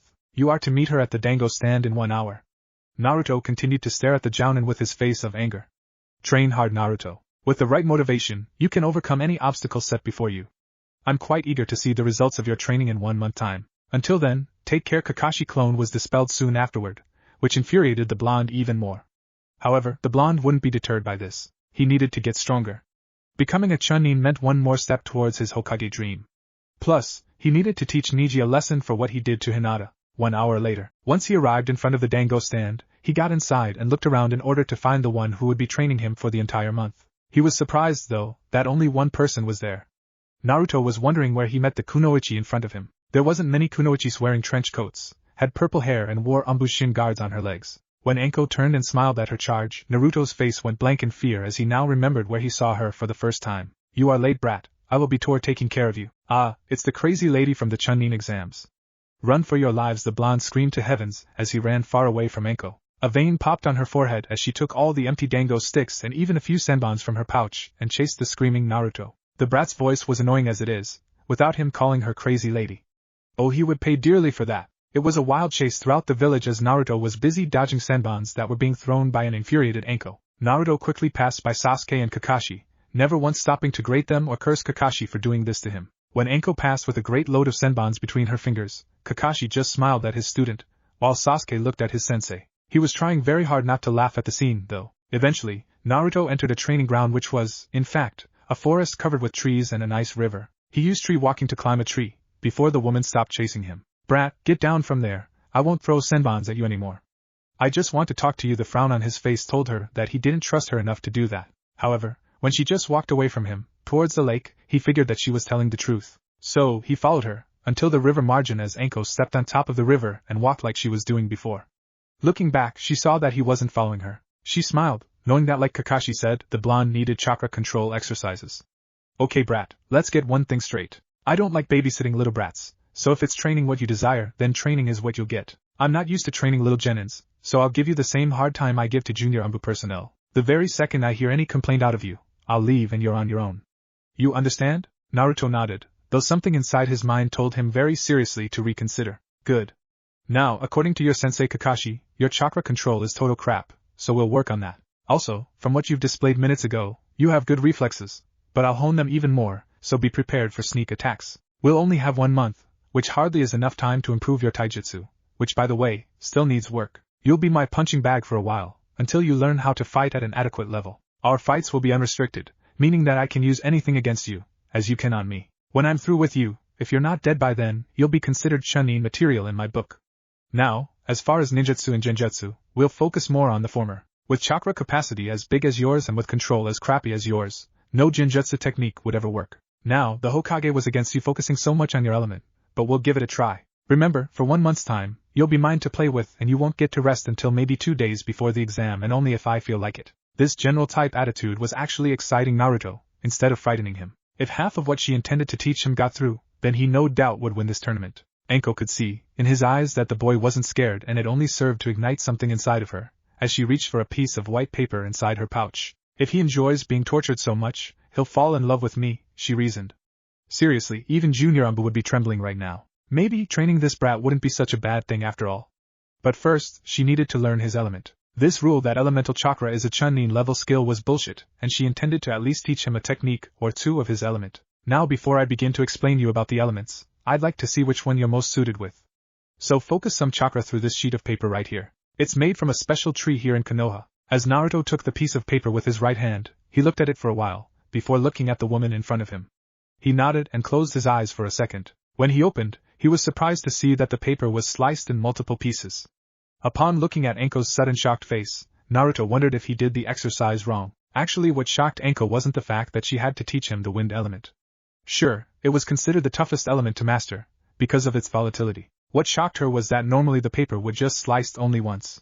She remembered when a friend of her Asuma was tested. Naruto's paper, instead, was sliced multiple times, perhaps indicating a very strong affinity for this element, which was quite unheard of. Naruto was still lost, though. What does this mean? She awakened from her shock and explained. It means that you, perhaps, have the strongest affinity for wind in Konohagakure. There are 5 main elements and by channeling chakra through the paper, it could either catch on fire indicating a fire affinity, turn to dust indicating an earth affinity, get moist indicating a water affinity, crumble indicating a lightning affinity, or in your case, sliced in half indicating a wind affinity. Yours, though, show perhaps a stronger affinity, because normal wind affinities would just slice this paper in half. For now, we'll focus on improving your chakra control, reflexes and taijutsu. When you get tired from it, you'll start the exercises meant for wind manipulation. Seriously brat, what I'm about to say won't mean I'm praising you or anything, but you have potential that far exceeds your expectations. It will be up to you to make them into reality. Now, as far as schedule is concerned, you won't have much time to sleep. I was serious about what I said before. We'll be training from sunrise to sunset, and even during nights. Whatever it takes, Anko-sensei Naruto said, earning a devilish smirk from Anko. Welcome to hell, then, Uzumaki Naruto. 1 week had passed since the beginning of Naruto's chakra and like Anko warned, it was the living embodiment of hell. At first, Anko was against the idea of camping right at the training ground. However, that changed once the woman felt that she didn't want to cross the village every time she had to meet her favorite torture subject. So, they made camp right next to the Forest of Death. However, who's to say that Anko would even let the boy get his rest? One time, after not even 2 hours of sleep, Anko rudely wakened him with cold water and a lot of noise. Since that time, Naruto only fell asleep once he was sure that his teacher slept before him. The rude awakenings didn't stop though, but at least he managed to get more hours of sleep because of it. Besides that and the obvious lack of ramen, which for Naruto was worse than the lack of sleep, his training was progressing rather nicely and he was excited because of it. Naruto mused that he trained almost 20 hours every day and had approximately 4 hours in between to eat and sleep. Anko devised a peculiar method of training that aimed, Most of all, 3 things at the same time: taijutsu, chakra control and agility. It consisted basically of Anko beating the crap out of him for a good 3 hours every morning. She would use everything at her disposal, except obviously powerful ninjutsu, which would harm him more than she ever intended to. His taijutsu improved because of it, because after quite a lot of beatings, he ended up learning how to counterattack. Of course, it was impossible for him to hit a jounin like Anko, but she figured that against a genin, or even a low-level chunin, the boy was adequate enough. Lastly, his chakra control improved because on occasions, Anko would take the fight to the trees and the on top of the water, forcing Naruto to use his control while dodging senbons and shurikens. It was precisely this way how he even learned how to do water walking. If he didn't learn, then Anko would use him as target practice for the rest of the day. That being said, unless Naruto wanted his body full of holes, he forced his control to improve by going up and down the trees multiple times, until he had adequate control to attempt water walking.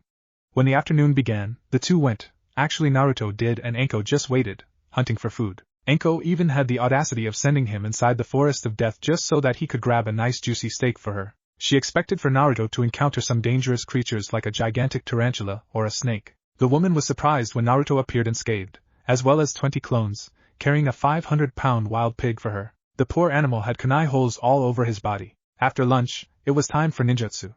Anko believed that before Naruto even attempted the higher-level jutsus and even wind manipulation, he needed to master the genin-level techniques. Naruto actually protested against it, but he was quickly convinced once the jounin took some kunais from her holster and smiled deviously at him. Throughout the entire field, they'd gathered a lot of wood and rocks for Naruto to use them as replacements without even blinking. At first, he was rather slow, but with time, Naruto managed to increase the pace, probably from fear of being Anko's target practice. The Kawarimi may be considered an E-ranked ninjutsu, but it was perhaps the best jutsu used when physically evading something is impossible. Eventually, Naruto saw merit in learning it.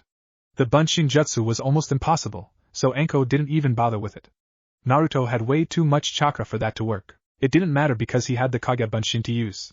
Said training took 4 to 5 hours, before Anko moved on to wind manipulation. Since it took a great deal of concentration, she just let him alone for that time. She got Naruto a scroll on basic wind manipulation and even a couple jutsus for him to use if he even manages the first step down. It consisted of slicing a leaf in half using the boy's chakra. 1 week into it, and nothing much happened in that regard. Other than a small dent from the left side, nothing happened and an entire week had passed.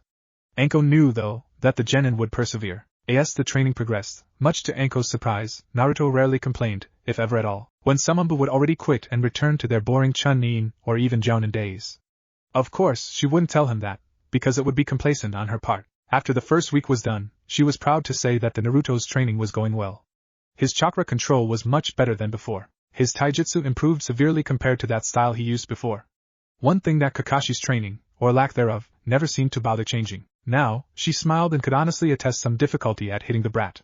His form improved as well as his agility. It was actually very impressive before for a genin, but now it can be considered chunin level. Out of 100 senbons she threw at him in 2 hours, she missed the impressive amount of 90 senbons. What was more impressive was that he used his kunai to deflect the other 10. But none of this was enough to beat Neji, and not once did she miss the opportunity to tell him that. Still, the brat was relentless with his training. When the second week came, Anko increased the pace of his training, as she constantly beat him more thoroughly and used her shurikens more accurately than before. Still, Naruto didn't complain, so she pushed forward.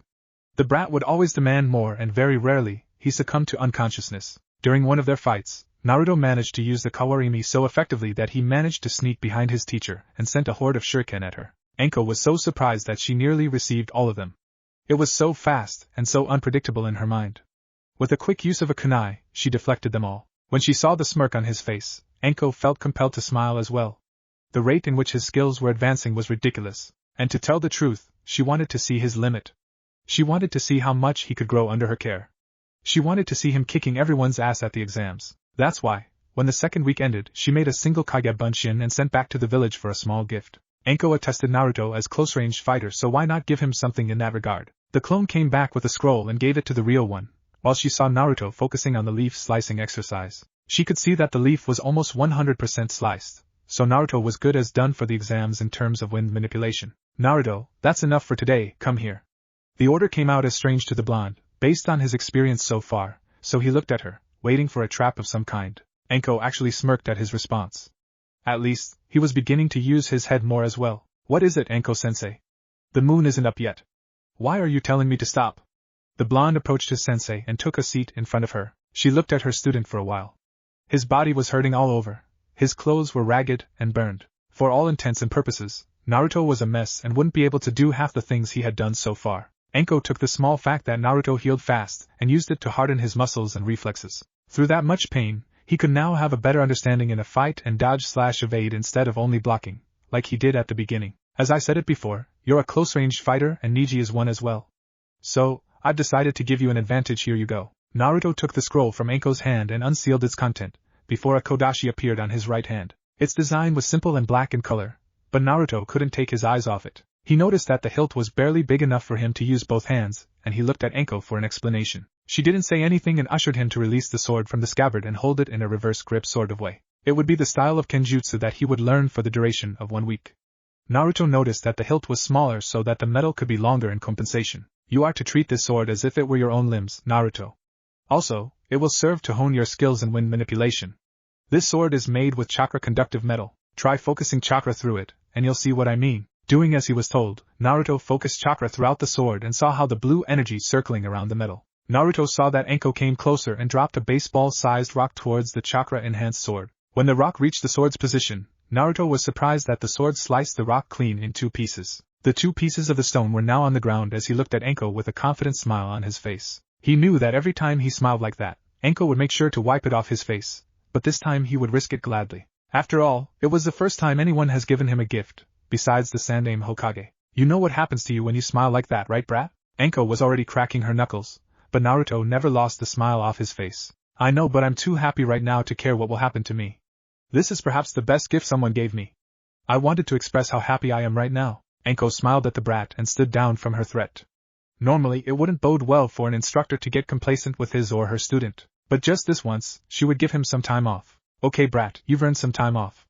But starting tomorrow, you'll work double of what you're doing right now, you got it? Yes, Anko-sensei. Naruto promptly saluted his sensei. Even if Anko had told him to lay low for the day, Naruto was too ecstatic with his new gift and decided to use it as much as possible. It was entirely Anko's fault, since she slipped the information that using a weapon to focus wind chakra on ended up decreasing the time needed to achieve proficiency in wind manipulation.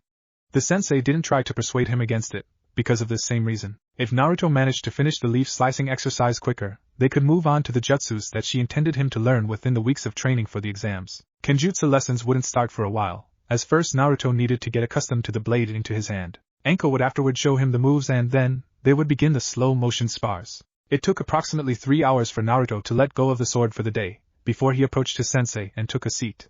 The smile of satisfaction was still on him. I wouldn't know the sword alone would make you this happy? The question awoke Naruto from his inner musings. It's not that I mean, the sword is the greatest. But it's something else. When Anko ushered him to explain, he continued. I've been a genin for quite some time now, but I've never realized how much further I could go, before I started training with you, Anko-sensei. Kakashi-sensei is nice and all, but in all honesty, he didn't focus much on me, other than teaching the tree walking exercise and some sparse lessons in taijutsu. What I mean to say is that I've learned more from you in 2 weeks than in 4 months from Kakashi-sensei. I just wanted to say thank you, not only for the sword, but for the training as well. Anko suddenly smirked at the blonde. If getting beat up every time is what you're thankful for, you're welcome, brat. Both smiled at the interaction, while eating some ration bars for dinner. Anko-sensei, do you think I could learn some wind jutsus now that I finished the leaf exercise? The sensei snorted at the comment. As far as I'm concerned, you're still due to finish. Anko stopped once she saw Naruto gathering a leaf from the ground and slicing it clean out of a sudden. The sword? Yeah. I just visualized the sword infused with my chakra and applied it to the leaf. Not bad, huh? Anko smiled and then gave Naruto a scroll containing 2 wind jutsus for him to learn, starting tomorrow. They were considered C-ranked and mostly supplementary techniques, but it would add nicely to Naruto's way of fighting. Both the Repushu, Gale Wind Palm technique, and the Daitapa, Great Breakthrough, would increase his odds in a fight. Taking Naruto's fast use of the Kawarimi in conjunction to these 2 techniques, the brat finally had a way to beat Neji. Though the Byakugan couldn't be fooled in terms of attacking from behind, the genin was finally collecting the fruits from his hard work, but Anko would rather kill herself than to become lenient on the kid. Cammy knows he's this way because of her brutal methods. Okay brat, get some rest. Tomorrow, we'll increase the pace of your training. We'll have 1 more week to train and the next one, we'll take our time and study your opponents. Is it really necessary? I could train some more. Hokage-sama warned her about the brat's preference, and on some level, she would accept Naruto's logic. But a chunin needed more than just skills. We already covered enough ground and will cover even more this next week. Information on the battlefield is what actually wins battles, Naruto. Chunins are leaders, hence why before acting, they must gather as much information as possible on the enemy. Quite certainly, the judges will take your strategy into account as much as they'll take your skills. Can you tell me why a strong shinobi, whose only strategy is to beat an enemy using brute force, could never become a chunin? Naruto thought for a while taking what Anko had said into account. It's because he lacks strategy? Although innocent, Naruto answered right. That's precisely why. One advantage your opponents have is that they have had a better education, since they belong to shinobi clans with great resources. Nara, Hyuga, Uchiha, Aburame, all of them will come to the tournament prepared, both physically and mentally, and so should you. Seriously, brat, I won't have my student lose to an enemy, say Neji, because he forgot about the Hyuga's Byakugan, or to Shikamaru, if you forget about his clan's special abilities to control shadows. All of this knowledge will have to be taken into account at the tournament. Now we'll focus on that part closer to the end of the month. And you're right about getting some extra training, so we'll take only the 3 last days for the information department, okay? Now get some sleep, will you? Naruto saluted the woman once more and closed his eyes right there by the fire. Anko smirked at the brat and was about to do the same, when she sensed someone approaching from behind. Taking a kunai, she almost threw the projectile at the man, before the silver hair and the blue mask threw her off. The sudden appearance of Kakashi surprised Anko as she thought that the man was training Sasuke far away from here. The fact that he walked in with one hand inside his pocket, and one busy holding an orange book gave Anko the indication that the Kakashi in front of her was the real scarecrow, Jounin. For all intents and purposes, it could very well be Orochimaru or someone under his command trying to use Naruto once more. She also knew that Kakashi wouldn't risk leaving Sasuke by himself, so the one in front of her must be a Kage Bunshin. Are you a clone or the original? The man just smiled at her, before looking at the sleeping form of his student. Anko saw it, and answered his silent question. He's doing great if you must know, however something's been bugging me since the training started. It's actually good that you're here, because I couldn't just leave this place and warn Hokage-sama. Please come here and take a look at Naruto's exposed neck and tell me what you see. The clone did as requested, before his eye widened to impossible proportions. Although it was different from Sasuke and even Anko's seal design, he knew it to be one of Orochimaru's creations indeed. So Naruto was also branded with the cursed seal. However, where Sasuke was terribly affected by it, Naruto didn't seem to be. Did he manifest its power during training?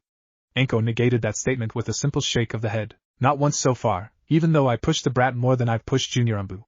If anger was the catalyst, then this brat is a saint. Also, I'm quite curious as to the red color, instead of the usual black one I carry. Kakashi took another look at the seal and got curious as well. Sasuke's was black as well. I wonder why he hasn't said anything either to me, you or the Hokage. Perhaps he is hiding it, but for what reason? Kakashi voiced his thoughts for a while, before turning to Anko. Will you confront him about it? I actually don't know what to do in that regard or if I need to do anything at all. If he hasn't used so far is because he doesn't like to rely on it. I was hoping you could ask Hokage-sama for me. The Kakashi clone nodded, before focusing on other aspects. He focused on Naruto's ragged clothes and the number of bruises on his skin. He figured that Anko would push him hard, but perhaps she was going overboard. Nevertheless, he supposed that Anko knew what she was doing, hence he chose not to comment about the brat's training. It was best that Kakashi didn't know as well, since he was training Sasuke, one of Naruto's opponents at the exams. He would consult the Hokage about it. Hopefully, he would shed some light about what to do concerning Naruto. I'll talk to him about it. I'm pretty sure he'll ask Jiraiya to take a look on the other seal to see what happened to Naruto. If that occurs, expect his visit sometime during next week.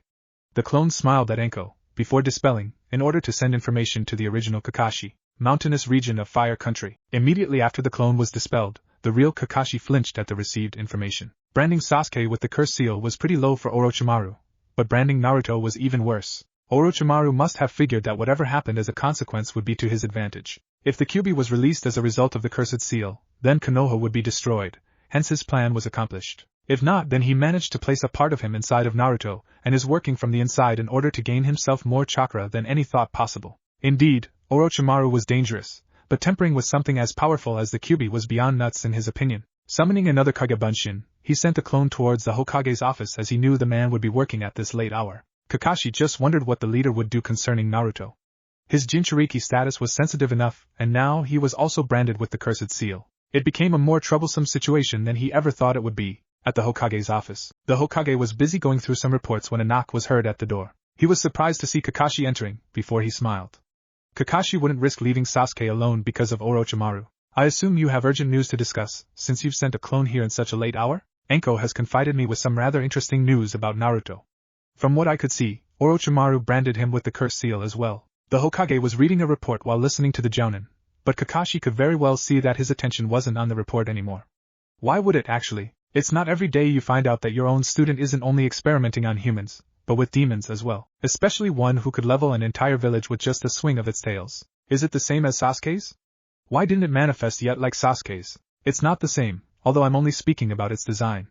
I don't have the skills to tell the difference. Grabbing a blank piece of paper from the desk, Kakashi showed the Hokage Naruto's seal. It's red, though, instead of black. I don't know much about it either. Let's hope that Jiraiya is in the neighborhood to take a look at it before the finals. Please tell Anko to avoid doing anything that could tamper with both seals. I will contact that pervert. At training ground number 43. Okay, I'll do as he said. Thanks, Kakashi. The clone nodded, before vanishing once more. Upon looking at Naruto's seal once more, Anko unconsciously rubbed hers as well. She hated her old sensei so much, so she took it upon herself to deal with the man. However, now not only Anko, but Naruto and Sasuke shared the same fate. Naruto was perhaps the most sensitive case, because he housed the Kyuubi inside of him. If anything damaged the Yondaime seal, the beast would get out and destroy everything in its path. All because that bastard wanted power. Right now, it was useless to dwell on such thoughts. It was best to train Naruto to the best of her abilities, so that when the time came, he could deal with Konoha's enemies. Next day, the sun barely appeared and two ninjas were already going at each other with vigor. Naruto knew that Anko would step up his training, but he was able to sense a sudden increase in Anko's temper that he never saw before. It appeared as if the woman really wanted to harm him, rather than train him. Nevertheless, he figured that by evading this new Anko and even landing a few hits would certify him against tougher opponents at the exams like Neji. If he could cover his own ass against the Jounin, then dealing with Neji would be a piece of cake. Naruto blocked an incoming kick that would aim his head, before performing a quick kawarimi to appear behind her. However, Anko already knew this move and quite surprisingly unleashed a great load of snakes at the boy. Upon seeing the snakes coming from inside her sleeves, Naruto was surprised as hell. However, he managed to use another replacement technique and appeared to her side, with a kunai on his hand. Anko just turned and performed some hand seals, before gathering air inside her lungs. She exhaled a gigantic fireball at him. Naruto quickly sent a Kage Bunshin in front of him as he dodged the fireball's path. The blonde was right next to Anko with the intention of kicking her, but Anko smirked at his attempt and grabbed a couple of shurikens. The genin knew that Anko wouldn't hesitate with those shurikens, hence why he jumped backwards and sticked himself to the behind him, before throwing some kunais at his sensei. The woman deflected Naruto's projectiles with her shurikens, but did nothing afterward, which confused Naruto greatly. It was sheer reflex that Naruto jumped roughly to the side and avoided another projectile assault. As he looked at the one who attacked him from behind, he noticed that it was his sensei. The one to whom he was fighting had transformed into mud. Deciding to use his favorite jutsu, Naruto summoned 4 Kage Bunshins and sent them towards Anko. Anko expected the clones to attack her without any sort of coordination, however she quickly saw that they were a reflection of the original. So it took her some time to deal with them, however it worked well for Naruto to vanish from sight and prepare something for her. As soon as the clones were dealt with, Naruto quickly appeared behind Anko and attacked her. Anko turned in time to see him and bended her body slightly, avoiding Naruto's sneak attack. She then landed a fierce kick on his stomach. The genin was sent flying towards the ground, before landing hard on the ground. Anko dropped right in front of him and waited for her student to get up. Get up, brat, I told you I'd increase the pace. You can do better than that, get up. Anko decided to provoke him further by landing a kick on his stomach. However, when she landed, she was surprised to see that she kicked wood instead. And it wasn't a normal piece of wood as it was covered with explosive tags. Anko snarled at the brat's sneakiness, before summoning a quick Tsuchi Bunshin to escape the explosion. Naruto was smirking at his trap, but frowned once he saw Anko standing behind him with a smile on her face. He got ready for any kind of attack, but instead all he received were claps coming from his sensei. Naruto managed, with a few E-rank ninjutsu, overcome a Jounin. She wouldn't be a good sensei if she didn't praise her students' good work. That was really nice, Naruto. Now, hit the water. It's time for a new exercise in chakra control I've been meaning to teach you. Naruto took some time to breathe and nodded at the order. After he stopped in the middle of the lake, Naruto's eyes widened to impossible proportions once he saw a baseball-sized rock coming right his way fast. He managed to dodge it, albeit barely. This way you can practice your chakra control at the same time as you practice your agility. Now if you don't want to get hit, you'll have to dodge, and I have my entire collection of rocks here to throw at you. Both Naruto and the Hokage, who was watching everything with his mystic ball, face faulted at the overkill method of training, but only the Hokage had such luxury. Anko even summoned a Kage Bunshin and instead of 1, 2 now threw rocks at Naruto. While seeing the brat dodging the rocks out of fear for his life, the Hokage was wondering if perhaps Anko was taking this a bit too hard on the boy. The man never heard of Umbus being trained like this. But as the training progressed, the Hokage was amazed that Naruto was managing the exercise. He flinched once he saw that one nasty rock hit Naruto's stomach, which took the air away from him for a while. Anko at least waited until he was good enough to return and continued the assault. 2 hours later, Naruto was thanking the heavens that the exercise was over. Probably, the Hokage was as well, but the genin wouldn't know. Now we'll be stuck with wind manipulation and kenjutsu, Naruto. You have 15 minutes to recover your energy and eat something. The boy just nodded and took a couple of ration bars from his pocket as he had time to ponder on what happened at the fight. He didn't know why, but immediately after the bunshins were dealt with, Naruto saw the battle from an angle he had never been before. He also remembered seeing Anko punching him in the face, when actually, she only kicked him. What was going on here, he asked? It shouldn't be possible for this to occur, or was he actually losing his mind due to this insane training? Is there something on your mind, brat? After Naruto explained, Anko took a while to stare at Naruto as if what he said was nothing new. You're telling me you didn't know about the fact that a Kage Bunshin transfers the information back to the original once dispelled? The look of pure question mark in front of her pretty answered the question. Anko was contemplating between beating him for it or beat herself for not using this knowledge to his best interest. Granted that any information the clone gathered could be transferred to the original, the genin could boost his chakra control and wind manipulation exercises, as well as new jutsus to master, before the finals. Naruto, how many clones can you produce without tiring yourself out? Naruto moved to his thinking pose for a while. Well, I'd say 100 give or take. Why? Anko was practically laughing in excitement. Summon 100 and divide them in 3 groups. One will practice chakra control, the second will practice the leaf slicing exercise, and the rest will be attempting the jutsus. The more you can summon, the faster your learning rate will be. Naruto took a while to understand and nodded, before summoning 100 copies of himself. He quickly divided them into groups as per Anko's orders, before everyone began their part of the training. Anko was marveled at the sight of so many training just for one's benefit. What am I going to do, Anko-sensei? The question alerted Anko and she turned to see the original. What shocked her was that instead of getting tired with all the chakra used for the Kage Bunshins, Naruto was perfectly fine. Seriously, how much chakra does this kid possess? He wasn't even using the curse seal, or the fox's chakra. It was all his. Grab your sword, Naruto, it's time for you to learn the katas. So this was Naruto's routine for the entire week. From morning until noon, Naruto would fight with Anko with no restraints, not even with jutsus. In the afternoon, he would summon his clones for the chakra part and new ninjutsu techniques. While he practiced his kenjutsu katas, Anko would, on occasion, summon an Umbu training course and usher the genin to go through it a great number of times, so that he could lower his time needed to go through the obstacles.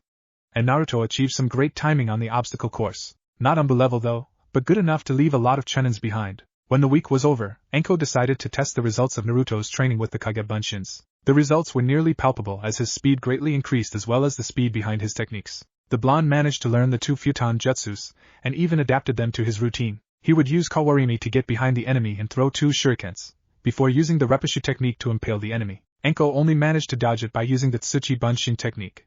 One last thing that she wanted Naruto to learn was the order of elements. As soon as he unleashed the Daitapa technique on Anko, she used the Grand Fireball technique back at him. The fire technique was fueled by the wind technique and increased its size while maintaining his course at Naruto. Naruto, you've did great. Now can you tell me why my technique overcame yours? Is it because you are stronger than me? Obviously true, but that's not the reason. In order to fight using elemental ninjutsu, you must know which element is stronger than which. Therefore, when you face someone with a stronger element than yours, you can use other attacks. Remember the sequence. Fire beats wind. Wind beats lightning. Lightning beats earth. Earth beats water. Water beats fire. If you realize that, you will know if you have the advantage in element, or not. Plus, being a wind user means your body is more vulnerable to fire attacks. This is important, so you must understand. If, for instance, you fight against Sasuke or any enemy with fire as his main element, don't try to block or use wind attacks. You'll just increase your odds of defeat and even your death. Do you understand? When Anko used the word death, Naruto understood the importance of knowing. He took a while, but he understood. The sequence was easy to memorize and the same concept applied to his body, so he understood. I understand, Anko-sensei. Just watch out for fire users and I will be fine. Fire is your worst enemy indeed, but do watch out for other elements as well. They may not deal as much damage as fire, but they do cause damage nonetheless. Now I believe it's high time you earned yourself a bigger break of 2 days. You can thank your Kage Bunshins for that. However, I expect you to return here at 0800 hours for a small recap of things, before we proceed with the information gathering department. You can do whatever you want, brat. Just don't overexert yourself too much. Naruto bowed to his sensei, before walking towards the village. His clothes were a mess and it would be better if he simply threw it away. Anko wished the boy would get over it, and appear inside a ninja clothing store, but she wouldn't push him to do it. After all, it would be quite hypocritical of her to say bad things about his taste in clothing. With the rest of the time free, she supposed it was high time she focused on her hobby, torturing criminals. With Naruto, as the blonde walked throughout the village towards his apartment, he was receiving all kinds of stares. He didn't know that they were staring at his clothes, or rather the lack of it, so he just ignored them as he reached his apartment. Once inside, Naruto went for a quick shower in order to clean some of the bruises and sweat gathered from 3 weeks of never-ending training. He threw his clothes on the garbage, after placing his sword on top of his bed, and frowned since he knew that that was his last piece of clothing available. Right now, the only one he had to wear was a clean pair of black pants and an orange t-shirt. The reason he used the orange jumpsuit so much was because it was his first gift ever, supplied by the Sandaime. Naruto remembered the day, because it was the happiest day of his life. Now, it was all ruined.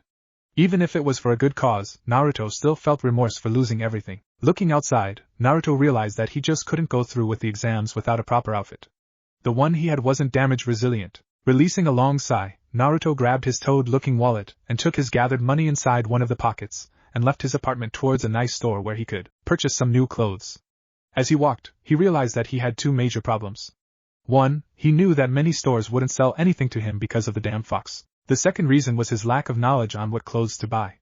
He knew he liked the color orange, but aside from that, he didn't know much else. He needed assistance in that regard, however he didn't know anyone who could help him. Sakura would be a considerable choice, but Naruto didn't feel like looking the entire village for her. Unfortunately, he was stuck with the choice of going inside store after store until someone decides to attend him with the regular prices. When he left the fourth store, the blonde was already giving up, actually thinking about asking Anko when he returned from his vacation. He was walking back to his apartment when he noticed a smaller shop located on his right.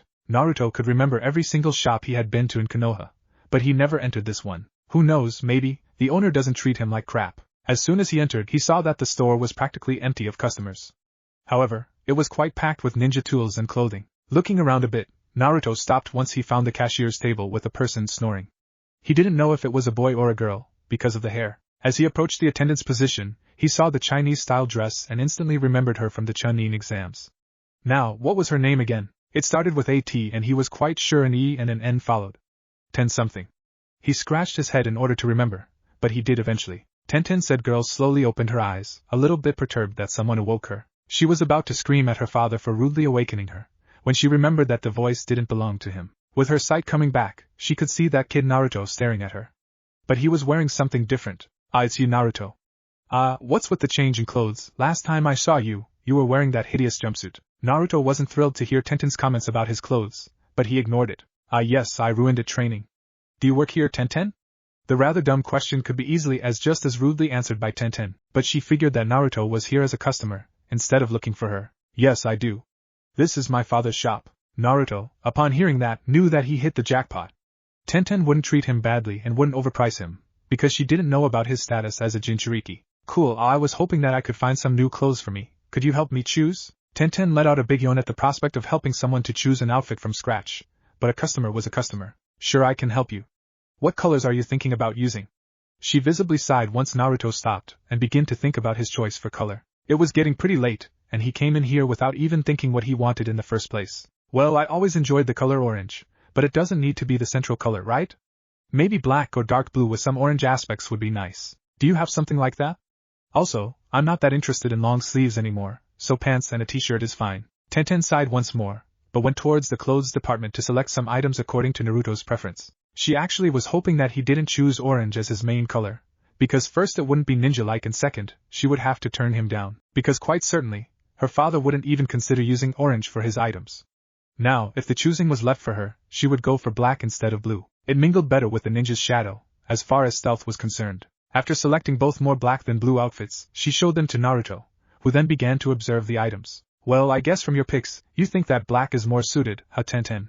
She would respond with a duh, but she just nodded and explained. Black is more suitable for stealth, and you already had orange and dark blue combination. Here this combination is nice, plus the fabric is resilient to physical damage, and even kunais or shurikens. Naruto did concur with Tenten's assessment as the combination was quite interesting. It consisted of black umbu-style pants with some orange stripes located on the thighs region, followed by a black polo shirt with small orange lines on the stomach. It had a zipper instead of buttons.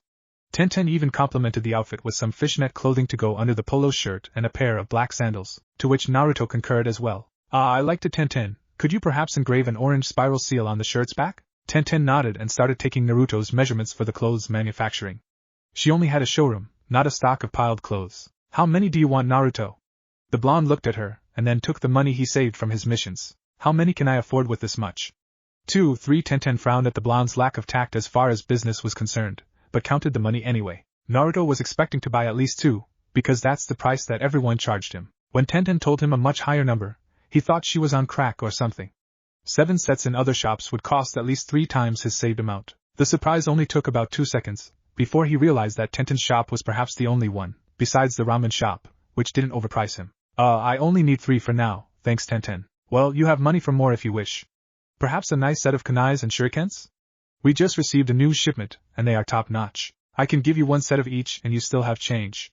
Now, Naruto was hallucinating, but like before, Tenten's shop sold him the regular price just like all the other shops would, if he wasn't who he was. Naruto accepted the new sets and gave Tenten the amount needed for the purchase. You can come back in about 2 days, Naruto. Everything will be ready by then. Here is your receipt. Naruto never knew it would be this easy as he left the store with a huge smile on his face. Perhaps, he found the store he was looking for all along. 2 days later, when his little vacation was over, Naruto was up and ready at 7 o'clock as he casually walked through the empty streets of Konohagakure. The precious few that enjoyed early mornings were there as well with him, but for some reason, none of them spared him any glances, which was surprising, seeing as 2 days ago, these very civilians shot glares at him back then. He wondered if they didn't recognize him because of the new clothes, and if that was true, then perhaps the orange jumpsuit was a dead giveaway. Nevertheless, it wasn't something to dwell on as right now, he was supposed to finish his training under Anko-sensei. As he walked towards the training ground, Naruto wondered what would happen to him if Anko wasn't around. The woman had the most sadistic personality he'd ever seen, but he couldn't deny how much she helped him to improve. Perhaps if someone else was to tutor him for the exams, Naruto wouldn't be as prepared as he was now. Taking his growth rate into consideration, the genin imagined how much stronger he would be if Anko was there since he graduated from the academy. He didn't have anything against Kakashi-sensei, but on occasions, the man was too damn lazy for his liking, often choosing to let his team train on their own, instead of actually training them. Such way of training may work on Sasuke and Sakura, because they had a nice basis of the shinobi world, either by clan knowledge or simple book smarts.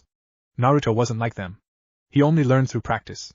He preferred Anko's way of doing things easily. Too bad the woman wouldn't be around after the exams though. Naruto arrived at the training ground in half an hour, hence he had another half an hour until Anko arrived. Or so he thought as a great load of snakes appeared out of nowhere and attacked him. Sighing in dismay, Naruto grabbed his kodashi and, focusing wind chakra through it, sliced the snakes in multiple pieces, before jumping to the side as Anko appeared behind him with a kunai ready to impale him. Naruto didn't create much distance between her though, which allowed him to engage against his sensei using his sword. Anko wasn't stupid to parry her kunai with Naruto's wind chakra kodashi, hence why she used a simple kawarimi when Naruto attacked her. She appeared 20 meters to his right side, before going through hand seals. Katan Gakaki no Jutsu, Fire Release, Grand Fireball Technique. Quickly summoning 10 Kage Bunshins, Naruto used a kawarimi with the furthest clone and sent the others to attack. He remained behind while the Bunshins dealt with Anko, or rather Anko dealt with the Bunshins. After seeing the direction she was moving to attack, he threw a couple of shurikens at the position Anko was going to be. The woman was about to deflect the projectiles,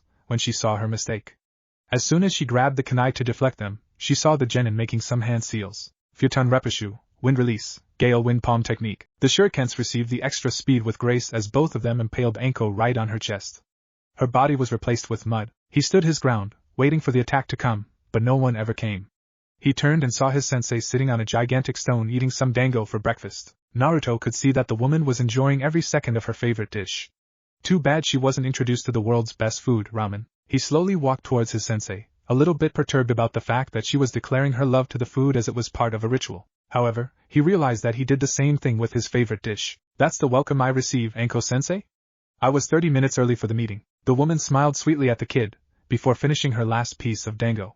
Afterward, she jumped from the rock and stood right in front of her student. Wow, brat, I would never think you changed your wardrobe so drastically.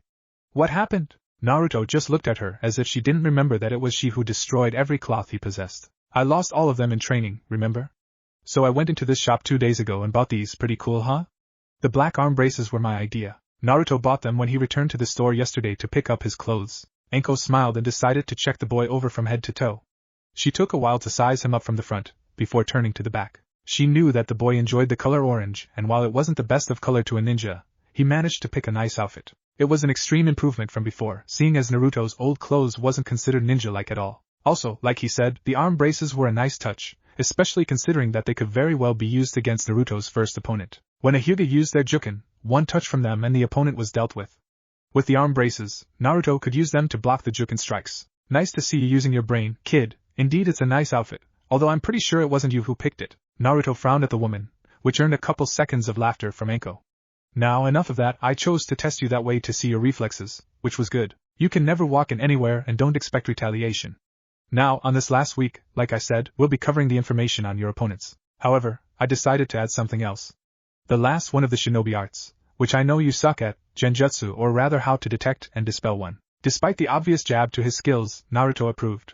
It was his biggest weakness after all. Now, take a seat and tell me about what do you know about Neji. The entire month of training passed by and Naruto could say he detested only one part of it. Anko found that indeed the blonde lacked in the intellectual department a bit, as it took a while for him to understand the mechanics of the Jujutsu Byakugan as well as others' abilities. In the end, though, Anko and Naruto managed to cover a great deal of knowledge of all the combatants, even the ones that Naruto wouldn't likely fight against, considering the results of each fight. Anko, at the end of the training, surmised that Naruto was as ready as he'll ever be for the third phase of the exams. Probably his strongest weakness would be his brashness, this being the only handicap she couldn't cure him of. With a Hyuga, attacking without an action plan was considered suicide, and thus, she spent an entire day reminding him of that. Right now, she couldn't do anything more for him, though. She hoped that the runt would perform well when the time came. One aspect that the judges take into consideration, more than anything, is the strategy. Strength and speed alone was no guarantee of promotion. Anko at least hoped that Naruto remembered that when facing the Hyuga as well as the others. She knew what happened between her student and Hyuga Neji at the preliminaries, and she was afraid that Naruto would forget everything he learned thus far, choosing to rely on brute force instead of the strategy they came up with during their conversations. Well, she did what she could given the time frame, she reasoned. After meeting with the brat for the last time before the exams, she figured it was high time she filled the tank with dango and hot sake. Naruto, for his part, took his time thanking Anko for her immense help throughout the month, before walking back to his apartment. He still had 2 days until the tournament, so he figured he would do nothing for the majority of the day, which was about to turn into night in a few minutes. It took him less than half an hour from the training ground towards his apartment. Quickly opening the door with a yawn, the blonde figured that it was high time he took a nice nap. He would have plenty of time to rest his body and restore his chakra capacity. Once he got inside the apartment though, he sensed that something was wrong. 1. He remembered closing the only window in the room once he left, and 2. The lock didn't take nearly as long as it normally took to open. When he reached the living room, he was surprised to see a man sleeping on his couch. His appearance was kind of weird, Naruto reasoned. Even if the man was sleeping, Naruto wouldn't put it past him not to retaliate. The blonde placed his sword inches from the man's neck. Who are you and what are you doing sleeping on my couch? The noise awakened the man, who only opened his right eye and yawned some, before getting up. What took you so long to get here, brat? I've been waiting here for you for 3 hours now. Naruto's sweat dropped at the man's accusation. He never even met the old geezer before. I don't even know you, old geezer, and you didn't answer my question. Jiraiya blinked at the blonde, before figuring that an introduction was in order. I'm Jiraiya of the Sannin, you brat. A kid these days, no respect. The reason I'm here is because I'm to escort you to the Hokage's office.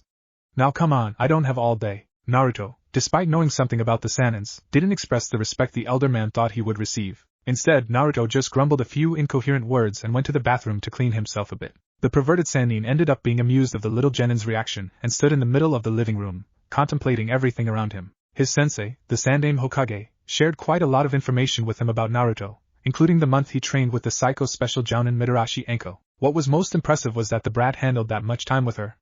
Most umbus wouldn't last more than 10 days.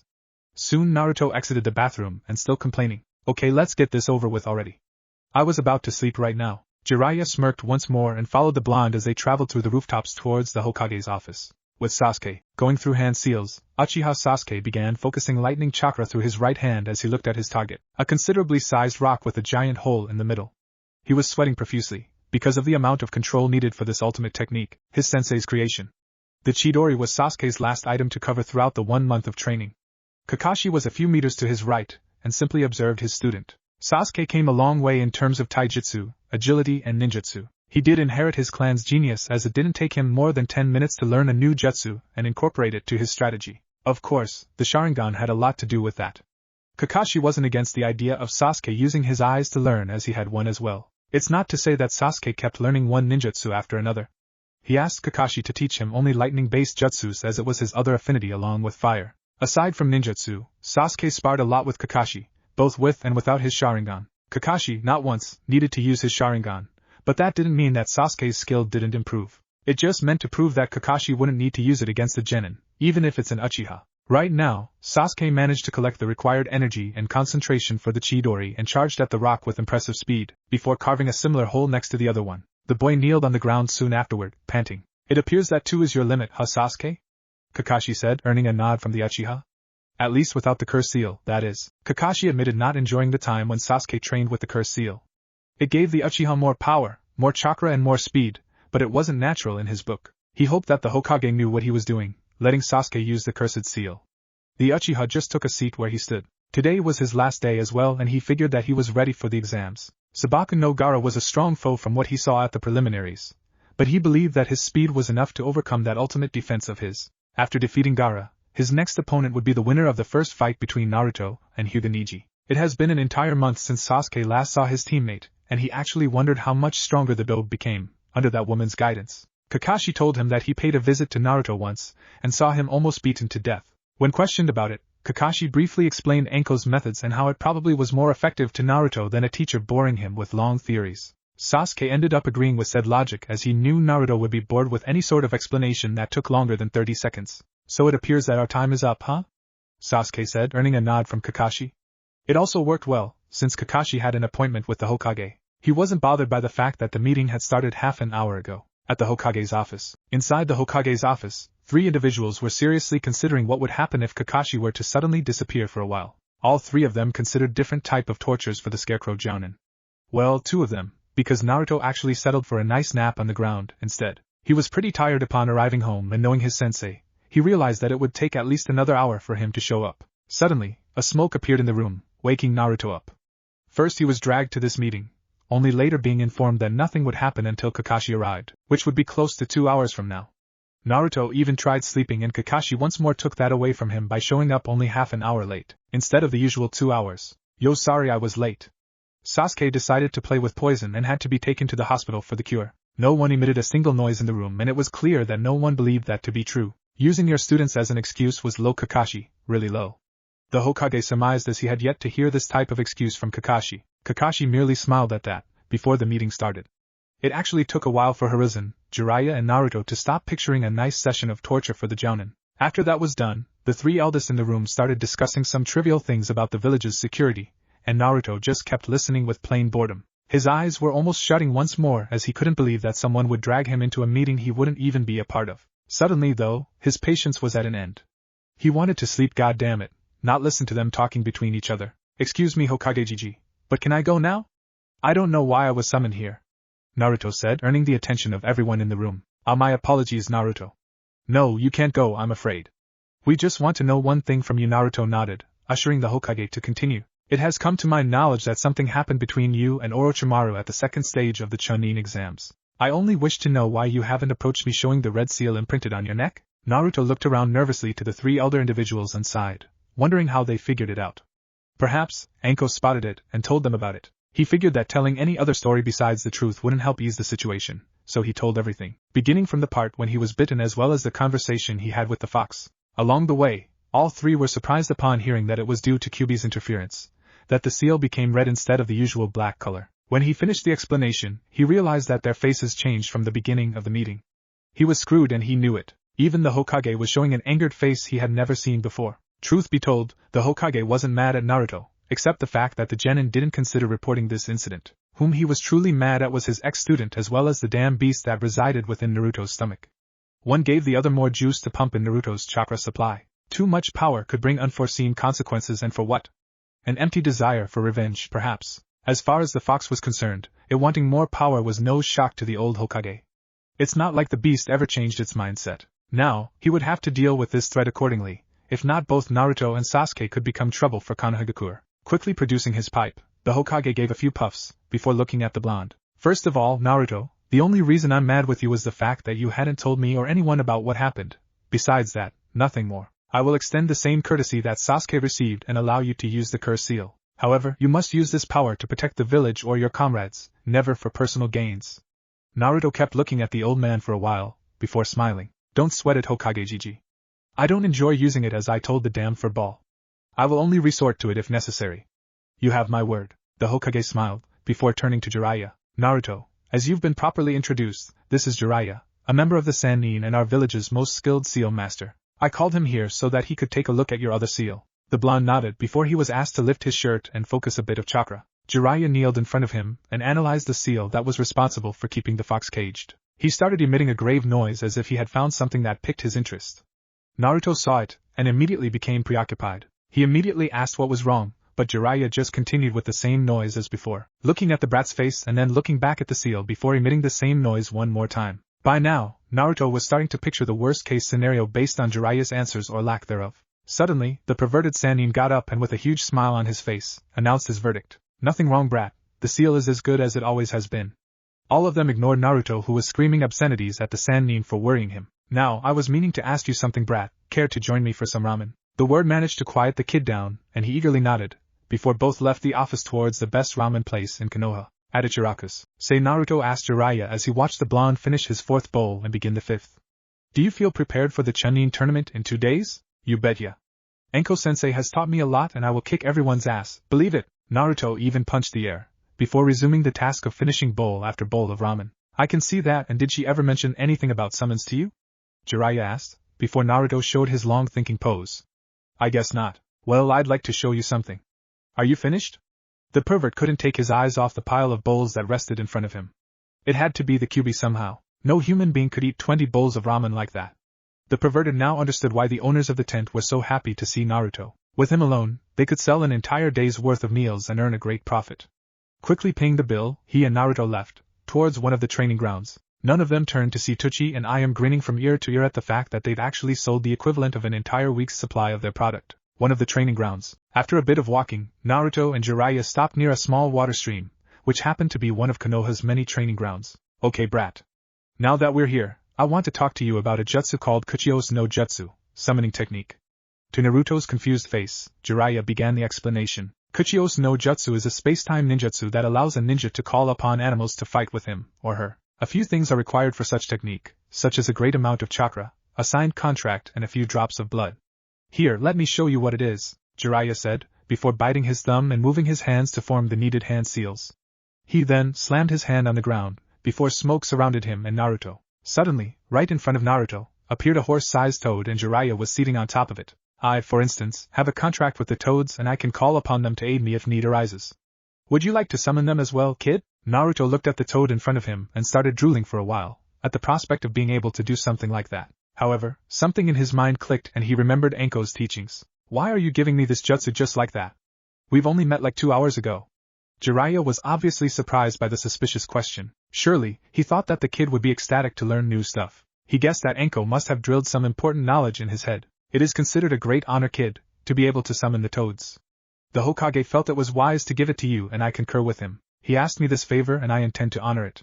Now, before anything, you'll have to sign your name into this contract. As soon as the words left Jiraiya's mouth, the toad extended his tongue towards Naruto and handed him the contract. While the blonde was studying the scroll a bit, Jiraiya smiled seeing as Naruto stopped asking questions about why he was being allowed to sign the toad contract, one which was only signed by 2 people so far.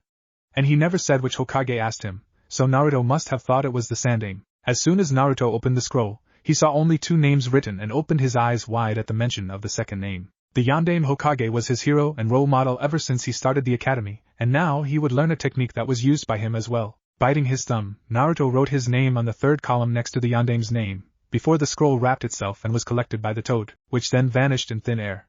Jiraiya, then, approached Naruto's position and quickly taught him the hand seals needed for the jutsu. To his great surprise, Naruto caught the sequence quite quick and gave his first try. As soon as he slammed the hand on the ground, he saw the gathered smoke and smiled in anticipation. To Jiraiya's shocked expression, appeared a battle toad the same size as the red one which appeared with the contract. This toad had black samurai armor, and 2 swords strapped on his back. If his smile, or lack thereof, was any indication, the toad wasn't friendly. The toad in question looked around and spotted Jiraiya. Jiraiya-sama, what can I do to assist? My name is Gamatsui. The perverted Sannin placed both hands on each side of his waist and smiled. Nice to meet you, Gamatsui-san, but it wasn't me who summoned you. It was the blonde kid behind you. The toad in question turned and looked at the brat who was looking at him. It took a couple of seconds to realize that the kid was actually looking at his swords. So, I gather that you are the toad's new summoner then. And you appreciate my swords. I must say yours is impressive as well, kid. I always enjoy a nice kenjutsu practice, and I believe this is a good test as any. Gamatsuji took one of his swords and waited for Naruto to take his. Normally, the test would be conducted by Gamabunta-sama, but I believe myself to be worthy enough of said honor as well. If you manage to hold your own in a battle against me, kid, then you have the right to summon our kind anytime. Naruto nodded and with a smile, he grabbed his kodashi and held it in a reverse grip in front of him, just like Anko had instructed. Jiraiya kneeled on the ground a few meters away from the two as he looked at the blonde. Jiraiya could see that Anko's training bore great fruits if Naruto's determination eyes were any indication. Also, from Naruto's file, Brashness was one of his characteristics. Therefore, he was surprised to see that the kid was standing there studying his opponent instead of attacking right away. The toad nodded at Naruto's focus and decided to attack first. Even if the kid had fire in his eyes, the toad was considered the most skilled sword fighter of his homeland. There was no way the kid could hold on. Using his speed, Gamatsui appeared in front of Naruto and swung his sword aiming Naruto's shoulder. The noise of metal clashing with metal surprised everyone, and the two stood in the middle of the clearing clenching swords. Jiraiya could see a blue glow surrounding Naruto's weapon, and he realized with a smile that the kid was using wind chakra to strengthen the sword. Loosening his grip a bit and allowing the toad to lose his balance, Naruto appeared from the side and aimed a precise strike, which was blocked by the toad, before it attempted a fierce kick at the genin. Naruto used a quick karawimi and appeared on the other side, aiming another strike against the toad. Gamatsui managed to parry once more, before aiming another attack on Naruto. This one merely sliced a couple of hair as Naruto ducked and managed to strike the toad using the back of his sword's hilt. Not wanting to relent, Naruto charged the toad with his wind-infused weapon and swung his sword with all his strength. The toad saw the move and managed to parry the technique, albeit barely. The strength of the attack forced him to back off a bit. Jiraiya never ceased to smile as he observed Naruto's prowess with the sword in such a small time frame. He wondered what approach was used by Anko to achieve such great results. "You're good and all, kid, but now it seems I must increase the pace," the toad said before grabbing the second sword. Naruto immediately paled at the prospect of being killed here. So far, he only managed a few hits here and there. His opponent was much stronger with just one sword. 2 now would be suicide. Nevertheless, he stood there facing the toad, expecting the move.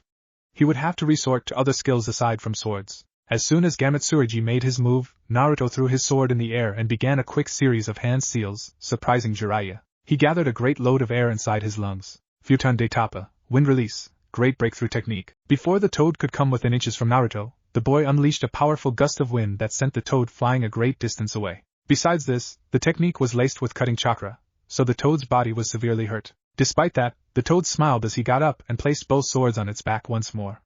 It appeared in front of the blonde and landed on its hands on top of his shoulder. The toad didn't need to say anything as Naruto clearly passed the test. It merely nodded, before vanishing in smoke, surprising Naruto, who then turned to Jiraiya for questioning. He only had the chakra you supplied him with. Once that chakra runs out, he can't sustain the link and therefore has to go back to his realm. Nevertheless, you did good, kid. Go get some rest for the tournament. The blonde smirked, before he said goodbye to the pervert. Jiraiya looked at the kid's back with a smile on his face. At first, he figured that it would be prudent to help Naruto more for the exams. Circumstances arose that interrupted that initial plan. After all, it's not every day he uncovers the existence of an organization out there that is after the 9-tailed beasts, including the one that resides inside Naruto. Their members were unknown at this point, but his sources told that all of them were S-ranked criminals. If one of them was to come after the genin, Naruto wouldn't know how to defend himself. This meant that the kid must be trained and by someone who can uncover his full potential. Mitarashi Anko's methods were brutal, Jiraiya remembered. She must have beaten the kid many times until he understood what Anko was trying to teach. However, Jiraiya knew ways around that, in order to further achieve Naruto's untapped potential. And he wasn't thinking of the Cursed Seal. Tournament day. 2 days passed in a blur for Konoha as the date of the last phase of the Chunin exams arrived. The entire village was ecstatic and lots of merchants and tourists flooded the streets.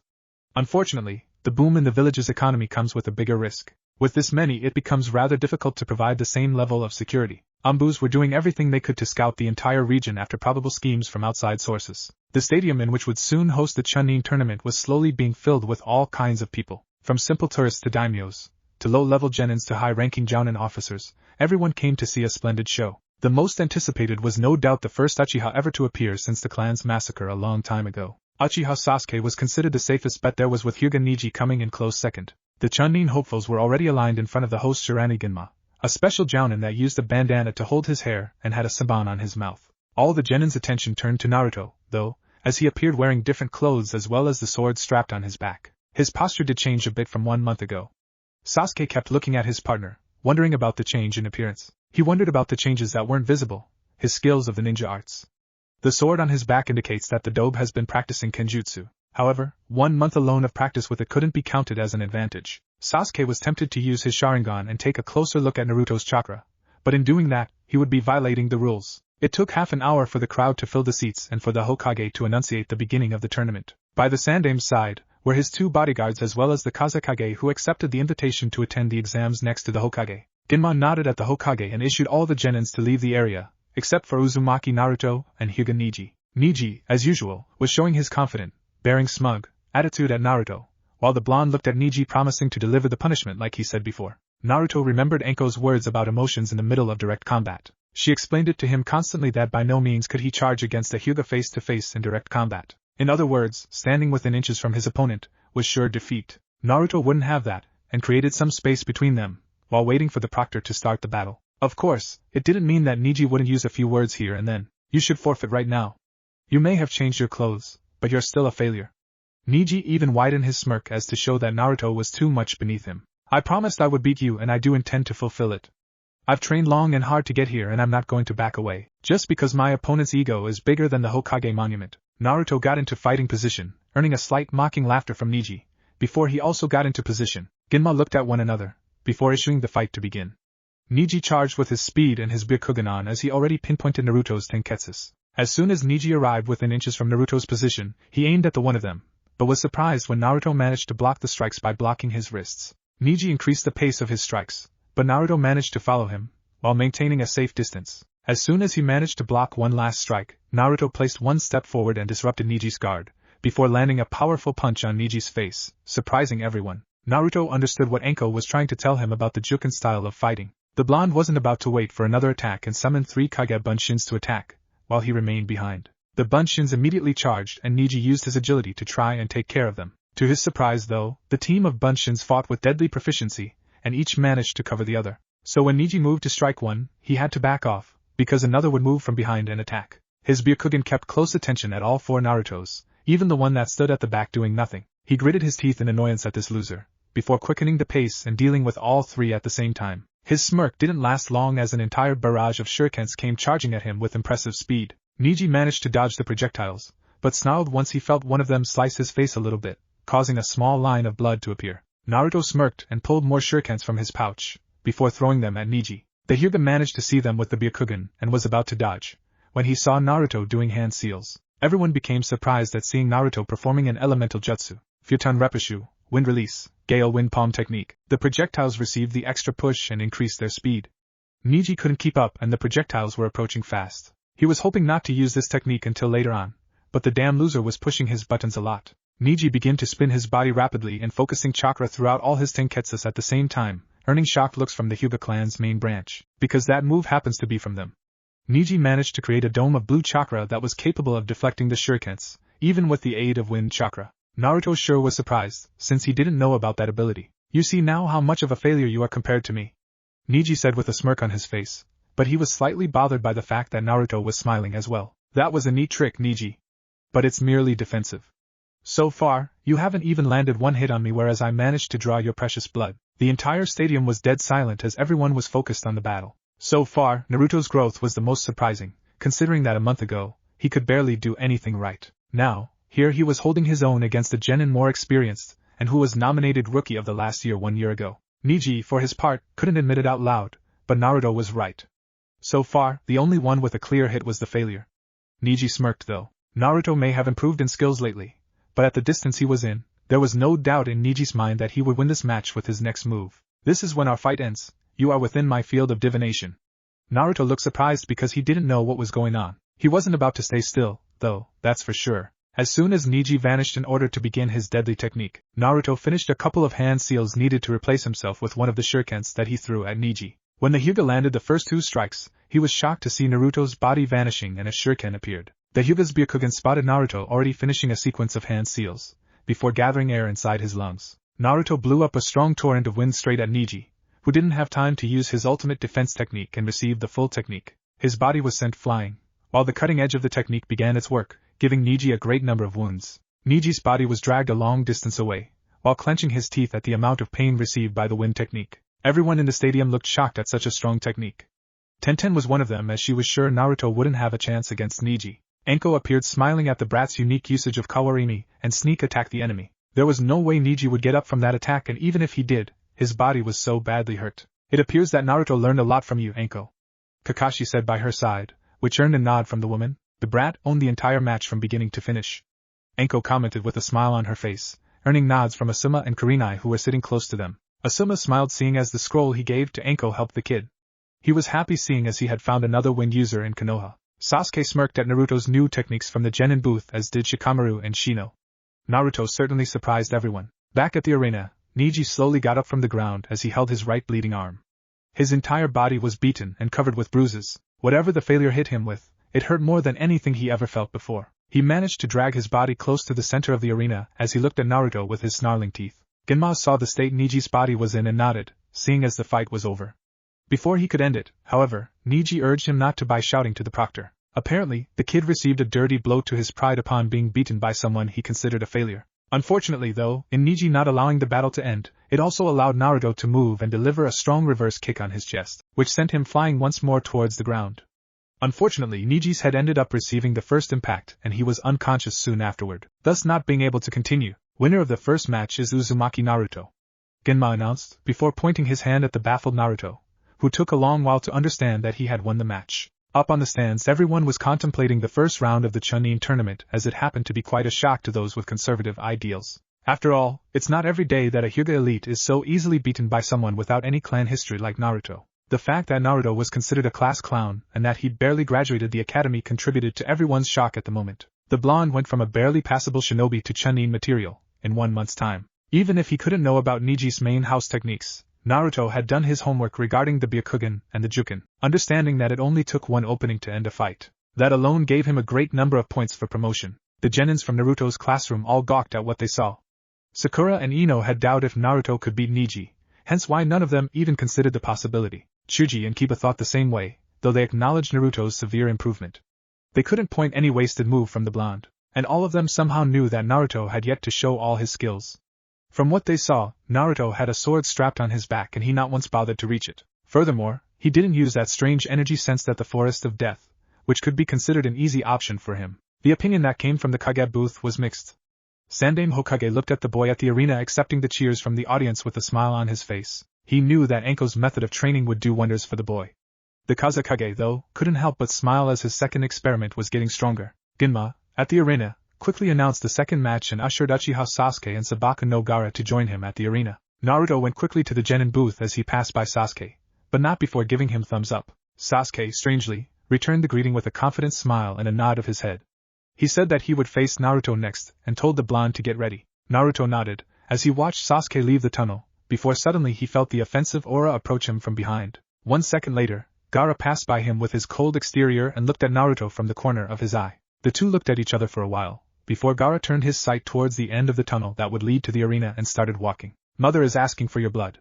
After I'm done with the Uchiha, you're next. Naruto was used to strong enemies using the same level of killing intent as Gaara, so he wasn't as phased as Gaara expected. Naruto then went up the stairs that would lead to the genin booth. He was confident that Sasuke wouldn't be defeated that easily, even if this guy appeared to be the same as him. Sasuke x Gaara. After Sasuke joined the arena next to Genma, the special jounin waited for the crowd to finish their unbelievably loud and exaggerated cheer for the kid. As the last loyal Uchiha, everyone placed a great load of expectation on the kid. Genma knew that the kid shouldn't bear such burden. The look on his face, though, indicated that he wasn't concerned about the pressure.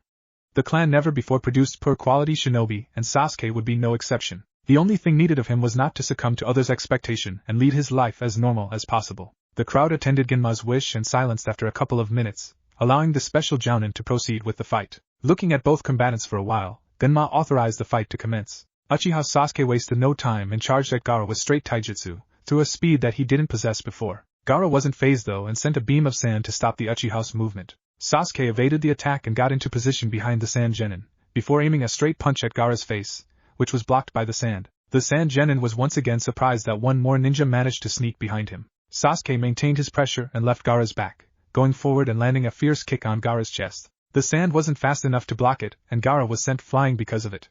Sasuke once more didn't relent and went through hand seals. Katon Gakaki no Jutsu, Fire Release, Grand Fireball Technique. The gigantic meteor of fire charged Gaara with impressive speeds, but the sand managed to block the impact. The technique was so hot that it turned the sand into glass. Sasuke charged once more and this time Gaara attacked more aggressively, instead of merely defending himself. Because of this, Sasuke was forced to activate his Sharingan in order to evade the sand projectiles thrown by Gaara. After evading the last of them, Sasuke grabbed a few shurikens of his own and threw them at Gaara. The sand genin, for his part, just stood there, but the sand lifted a barrier to catch the projectiles. Sasuke saw what would happen from the Sharingan and charged while the sand barrier was transformed into a sand bunshin, a replica of Gaara. Sasuke connected a fierce chop on the bunshin's neck, thus dispelling it, before charging against the original once more. Even if the Uchiha managed to dodge Gaara's sand without the Sharingan, Now he could see it in slow motion, evading it and landing a strong punch on Gaara's face, even before he realized Sasuke's actual position. After the blows, Gaara's face began to show cracks, revealing his sand armor. His anger at this was quite evident, and Sasuke only smirked at this. It was clear that he was being underestimated by Gaara, and that would cost him dearly. Sasuke just remained in his usual position, in order to study his opponent's next moves as well as gather a bit of his stamina back. Moving like that posed great stress on his limbs. Suddenly, though, Sasuke's instinct told him to jump just as a sand beam erupted from the ground, trying to catch his leg. Looking at Gaara, he was momentarily surprised because he couldn't anticipate the movement. He realized, in midair, that the attack came from underneath and he couldn't see it. In midair, Sasuke went through hand seals for a new jutsu he had mastered, thanks to Kakashi-sensei. Right Rakurai, lightning release, thunderbolt technique. Suddenly a small black cloud appeared up in the sky and released a thin lightning towards Gaara, who was caught by surprise. The sand was merely consisted of earth, and earth was weak against lightning. Sasuke's technique pierced Gaara's defense like it wasn't there in the first place. Gaara emitted a loud scream as thousands of volts circulated through his body. Suddenly, though, the scream changed its tone and it sounded demonic, much to everyone's surprise, including Sasuke as he landed on the ground. Gaara started bleeding and looked at Sasuke with pure rage. His eyes were suddenly transformed as the sand around him began to envelope Gaara in a form of cocoon. Sasuke wouldn't allow that and unleashed another grand fireball technique at Gaara. Sasuke was surprised, though, when he saw that this new barrier not only parried his attack, but also suffered no damage whatsoever. Looking at the cocoon in front of him, Sasuke realized that he needed something stronger to penetrate it. He doubted that his first right-on jutsu would be as effective and decided to use something else. Normally, he would use this trump card later, seeing as this was his first battle of the tournament.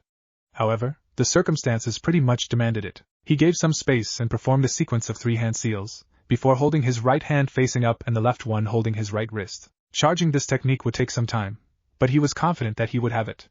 If not, his Sharingan will warn him beforehand. Suddenly, before everyone's shocked eyes, an unbearable noise began to fill the arena as Sasuke's right hand started to glow with lightning energy. Those who recognized the technique looked at the creator for explanation, but the man's gaze was entirely fixed on his student. Kakashi told Sasuke to use this technique only when a comrade was in danger, and he understood why the Uchiha was considering it. This Gaara managed to produce a tough defense that only A-rank jutsus could pierce. Furthermore, no fire jutsu could pierce earth-based techniques, so Sasuke's actions are at least understandable. As soon as the technique was finished, Sasuke charged with all the speed he could muster, as it was required of him. Half of the technique relied on the user's speed in order to cause more impact. When Sasuke was inches from Gaara's cocoon, his eyes alerted him to sudden earth spikes that arose and he managed to dodge it, before thrusting his strongest technique inside. The lightning attack managed to pierce the wall, and Sasuke heard the noise of flesh being pierced, before smiling. Gaara emitted another scream, but this time it was completely demonic, which caused the civilian part of the stand to shake in fear. The wound was so deep that Gaara couldn't maintain its hold on the cocoon, and thus the sand began to dissolve, showing an injured Gaara. He was holding his injured shoulder, while looking at his opponent. Sasuke was about to charge once more and deal with the fight for good, when a great number of feathers started falling from the sky, surprising both Sasuke and Genma as well as the entire stadium. All ninjas were now prepared for anything as those feathers weren't a part of the Chunin tournament. As the feathers fell from the sky, a great number of civilians and inexperienced shinobi fell victim to the wide-area genjutsu, and were asleep. Naruto, unfortunately, wasn't able to learn much from Anko in the genjutsu department, and was almost closing his eyes when Shino placed his hands on his shoulders, waking him up instantly. His eyes looked at the arena only to see many battles occurring at the audience as well as at the field where Sasuke and Gaara were fighting. He could see that Sasuke and the Proctor Genma were side by side as they were facing an injured Gaara flanked by his siblings and an unknown Jounin from Sunigakure. Naruto was about to go help Sasuke when he saw the other genins leaving the genin area towards the audience. Shino, where are you going?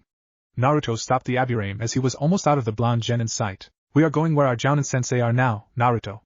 You should too. Shino then left with Naruto quickly in tow. He followed the genins up to the audience, but stopped once 5 genins from the sand appeared in front of them. Shino was quick to unleash his bugs and Shikamaru used his shadow to bind the majority of the enemies. Shino and Shikamaru managed to bind 4 of the Chunins, but the 5th one managed to escape and charged towards the genins with speeds that surprised them. He managed to escape from Shino's bugs as well and was about to inflict some serious damage on them with the use of a kunai. The noise of metal meeting metal alerted both Shino and Shikamaru before they saw Naruto parrying his sword with the genin's kunai. They could see that the sword was glowing with chakra. The two began a match of force, before Naruto placed one step backward and released the grip on his sword a bit. As a result, the enemy lost his balance, allowing the blonde to place one step forward and cause a deep slash on the man's stomach. As soon as Naruto heard the sound of metal slicing flesh, a weird feeling punched him right in the gut. Even if he had chosen an art that is knowingly deadly, Naruto had yet to kill anyone with his sword. His eyes lost their color for a while as he faced the man whose life he had taken away. For a while, He stood there gathering a great deal of thoughts, while Shino and Shikamaru stared at his sword, which was now drenched with the man's blood. Shinobis are killing machines, that much was true. But it was completely different between reading that sentence in a book and actually performing the act of killing another human being, even if the man was set on killing his friends. Eventually, he woke up from his wondering and turned to his comrades. Now just wasn't the time to stop and ponder on his actions. Okay, let's go then, Naruto said to both Shino and Shikamaru, who could only nod, after seeing the man bleeding to death on the floor. If Naruto felt that kill, he wasn't showing. With Sasuke. Sasuke was livid with the interruption. He was about to win the battle and fight Naruto next, damn it. He was by Genma's side as they faced the Suna Jounin. Gaara had already left the village with his siblings, and Genma tried to stop them, only for the Suna Jounin named Baki to stop him from doing so. Leaving a Jinchuriki free to roam these lands was dangerous, but he couldn't do anything about it. Genma was sure that others would attend to the Jinchuriki in due time. Turning to Sasuke, Genma realized that he would have trouble protecting the Uchiha while facing the Jounin at the same time. Sasuke, go find your Jounin sensei. I'll cover you. Despite wanting to face a higher-level shinobi, Sasuke nodded at the higher-ranked officer and left. Baki wasn't interested in the genin as he managed to stop anyone from following Gaara. Sasuke was running towards the place where his sensei was busy fighting the enemies. He stopped just as two sound ninjas landed in front of him, forcing him to draw a kunai in defense. His Sharingan was activated just as one of them charged. Sasuke managed to block the enemy's kunai with his, before moving faster than him and stabbing the man in the stomach. His Sharingan caught the other about to move and unleashed a couple of shuriken at his position, surprising the sound genin. With the two on the ground unconscious, Sasuke managed to reach the stands. Looking to his right, he could see Naruto, Shikamaru and Shino approaching the Jounin's position as well. He could see that Naruto was holding his sword and that an enormous energy was circulating through the sword. He couldn't help but smile at this, though, as he wanted to fight the Dobe even more now. The Jounin stopped as Kakashi dealt with the last enemy for the moment, before all the Jounin turned to the last genins. Sakura, Ino, Chuji and Tenten were already there with the Jounins as Kakashi gathered everyone, while the other Jounins dealt with the threat of more enemies. There are two areas of essence in protecting, so you must form two teams and one will head to the academy, and the other to the hospital. I won't have much time, so please listen. Naruto, Shino and Ino go grab Neji at the infirmary and head to the academy. Assist the Chunin instructors there. Sasuke, Shikamaru, Sakura, Tenten and Chuji, you will assist the hospital. Many medic neens aren't trained in the field, so they are in more need of assistance. After that, maintain the teams and find a Jounin nearby for further assignments. Now go, we'll provide cover. The genins nodded and were about to leave when Anko stopped them after decapitating a sound Chunin. Naruto, don't hesitate in killing the enemy. He'll kill you if you do. Sensei and student locked eyes for a second. Anko was able to see the troubled look in Naruto's face, and she recognized it instantly. Plus the bloodstain on his sword was a dead giveaway. Okay, Anko-sensei. The woman smiled at the boy. She frowned for a second before dodging an incoming attack that would pierce her right shoulder, before engaging in combat once more. By this time, the genins had already left towards their respective assignments. Kakashi couldn't help but notice, though, that during the entire debriefing, Naruto was more focused on Anko than him, his official sensei. Another thing that Kakashi realized while blocking two kunais with just one was that while Anko was quick to catch on the fact that Naruto had his first kill, he wasn't. Kakashi wasn't familiar to the level of bond created throughout this month, but something told him that Anko, even if indirectly, ended up stealing one of his students. Naruto's team. Naruto, Shino and Ino went quickly towards the infirmary in order to collect their last member. The blonde was having his reservations since it was him who sent the Hyuga there in the first place. The team stopped all of a sudden when a group of sand genins appeared in front of the team. The time between their movements granted both Naruto and Shino ample time to launch their attacks. Shino used her bugs and Naruto unleashed shurikens against the genins of sand. Ino, like Sakura, was in her civilian clothes and didn't have much on her to be of much assistance. Thus, she had to serve more as a support with her clan techniques. Naruto turned to her. Ino-chan, do you have any weapon with you? The girl blushed in embarrassment but said no. She didn't have time to respond though, as she saw Naruto throwing her his holster. Pick up my holster then. You'll need it more than I do. Ino nodded before the group moved once more. It didn't take too long before the group arrived at the infirmary before Naruto opened up quickly. Once inside, the three were surprised to see not only Neji but also a man similar in appearance but much older, and wearing a white kimono. From the look of things, the genins interrupted a very important conversation. The only one who recognized the only adult in the room was Shino, and seeing the lack of words from Naruto and Ino, he took a step forward. Excuse me, Hayashi-sama, but we need Neji to accompany us towards the academy in order to protect the students from the invasion. The young Hyuga was completely covered with bandages, but otherwise he didn't appear to be suffering from the attacks. Hyuga Hayashi looked at Abirame Shibi's son Shino for a while, before turning to his nephew. Go Neji, we can talk more about it afterward. The elder Hyuga vanished from the room, not even waiting for his nephew's answer. Neji sighed and narrowed his eyes at the genins. Just seeing Naruto there sent him on edge, But it wasn't time for that right now as the village was under attack. He left from the bed he was sitting on and approached the genin's location. He refused to look directly at Naruto, though, much like the blonde expected. Really. Let's go then.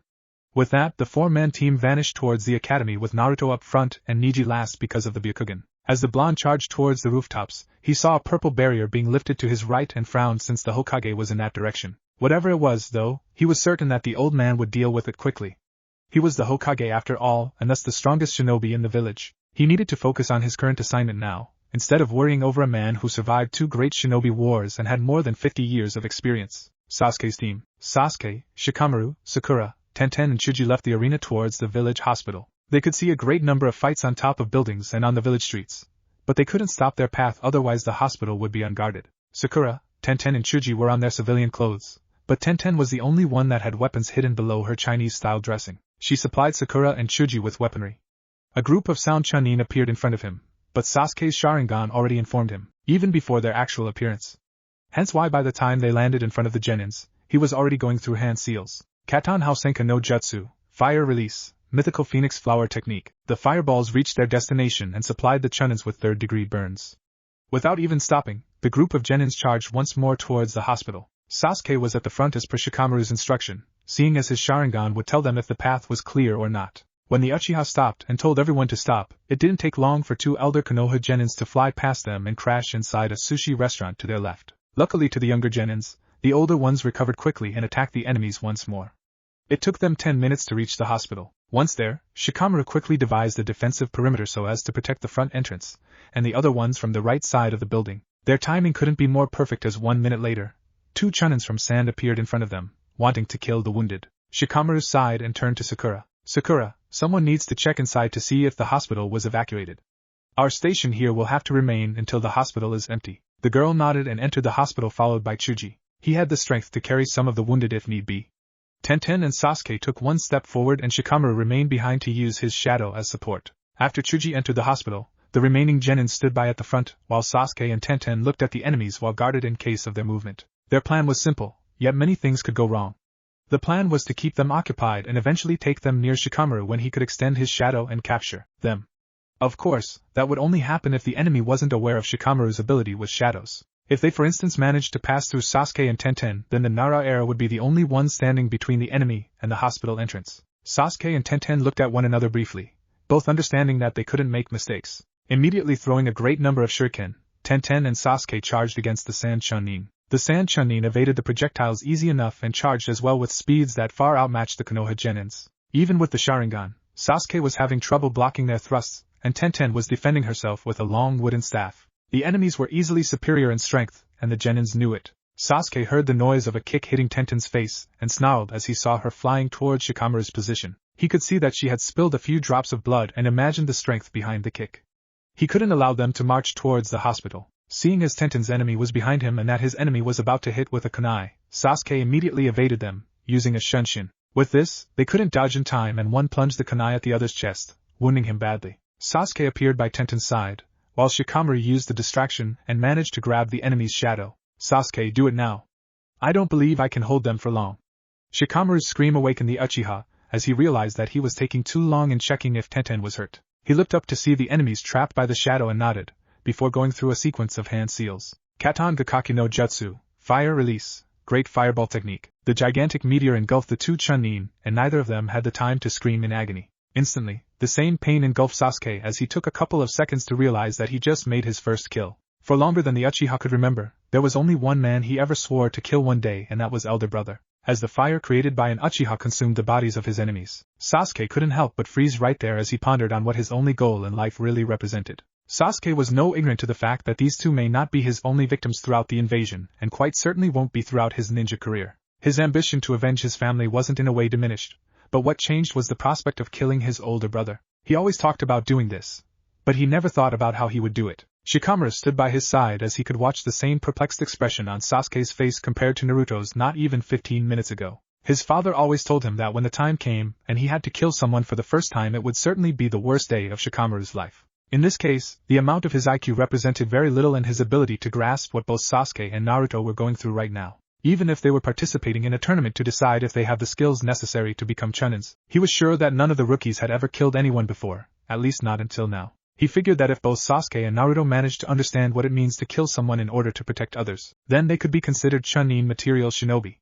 Tenten's noise of pain had woken Shikamaru, before he went to check on the wounded genin. Are you alright, Tenten? Shikamaru's question woken Sasuke as well, since he joined by the girl's other side. The weapons specialist nodded, before massaging her jaw a little bit. That kick almost knocked her out. Sasuke and Shikamaru helped her get up just as Chuji and Sakura left the hospital. Chuji was using his partial expansion jutsu and carrying a civilian couple in each of his arms while Sakura was carrying a baby girl. The group was once again joined just as an explosion happened a few meters away from their position. Luckily, it was just a misfired jutsu, meaning that there weren't more enemies to deal with. Sakura, is the hospital empty? Shikamaru asked, earning a nod from the kunoichi. Yes, we searched through every corridor and room, only to find this couple and their baby. The rest were already taken to the shelters, so we must head there immediately. Let's go then, there is one not far from here. Sasuke said as the group left the hospital location towards one of the shelters. Afterward, as Kakashi instructed, they would need to find the nearest jounin in order to see how they could be of further assistance to the purpose of casting the enemies out. It didn't take long for them to reach the shelter, before the group was on the move again. Sasuke was the one who looked up to see the man from the first phase of the Chunin exams barking orders at some Chunins. He urged his team to follow them just as the Chunins received their orders and left the rooftop. As soon as they landed, though, both Ibiki and the Genins were surprised at the noise coming from the walls. Much to their shock, a three-headed gigantic snake made a giant hole on the village's wall, threatening to destroy the entire village just by passing by. Ibiki was considering his options, when he saw a big shadow on the ground. The snake could only see stars when a 50-feet Battletoad fell from the sky and right on top of the reptile, with Naruto's team. Immediately upon leaving the stadium, the group was assaulted by a group of 9 sound Genins and Chunins. However, a couple of Konoha Chunins appeared and managed to hold their own, allowing Naruto's team to continue their trip towards the academy. The entire town was deserted with fights occurring in specific points of the village. Naruto felt like joining a couple of them, before remembering that he was given a mission to protect the academy. On the way, he figured that Iruka-sensei would be there as well to protect the students. Even if the situation didn't call for it, a part of him was feeling excited upon being able to show Iruka-sensei how much he'd improved since graduation. We must hurry, the academy is being attacked by no more than 15 sound shinobi. There are only 3 Chunins there right now and they're struggling to keep the enemies from attacking the children. Everyone heard Neji's report and nodded, before focusing chakra to their legs for the extra propulsion. Naruto was the fastest of the group, so he went on ahead of everyone. 5 minutes later, they could see the academy and the enemies attacking. One of the Chunins was on the floor and filled with lots of kunai stuck in his stomach. Naruto saw Iruka holding his own but barely. Turning to Ino and the others with projectiles, they all nodded at his intention, before throwing shurikens at the enemies. The sound ninjas sensed the weapons approach and backed off their assault, before the Genins appeared in front of the Chunins. Iruka managed to relax a bit upon seeing the backup. It's good that you appeared. They all came out of nowhere. Iruka smiled upon seeing his ex-students. He could see Naruto among the group and couldn't help but see how focused he was on the enemy. No sweat, Iruka-sensei, we were sent here by Kakashi-sensei. Iruka nodded before kneeling to check on the other Chunin instructor, an overweight Chunin by the name of Daikoku. The rest of the Chunins were already able to extract the children from the academy, so their mission was now reduced to salvaging the building. The sound enemies sneered at what the man referred to as backup, since they appeared to be fresh out of the academy Genins with no appearing threat whatsoever. One of them even tried to attack Naruto only for the blonde to dodge and thrust his sword through the man's stomach, surprising the hell out of the guy. The others were surprised as well upon witnessing the brat's speed. Shino took the opportunity and performed some hand seals. Mashidama no Jutsu, insect sphere technique. The amount of bugs that left from inside his sleeves formed a swirling sphere as it charged towards the enemy. Upon impact, the insects started sucking the enemy's chakra. The attack didn't do much against all of the enemies, but at least they sucked quite a lot of their chakra, before going back to Shino. Ino remained on the back, seeing as she always was a support-type kunoichi. She and Shino remained in the back, while Naruto and Neji stood on the front lines. Both looked at each other and Naruto could swear that Neji wasn't looking forward to working together with him. Well, tough luck Neji, we are now together in this, Naruto thought as he threw the sword up a bit to do a very familiar hand seal. Tajukage Bunshin no Jutsu, multi-shadow clone technique. Instead of bunch of clones though, Naruto opted to summon a team of 3 before joining the clones in a single charge against the enemies. Despite not enjoying Naruto's presence right now, Neji couldn't help but look at the 4 Naruto's coordination and acknowledge their skills. After all, he was also victimized by said coordinated attack.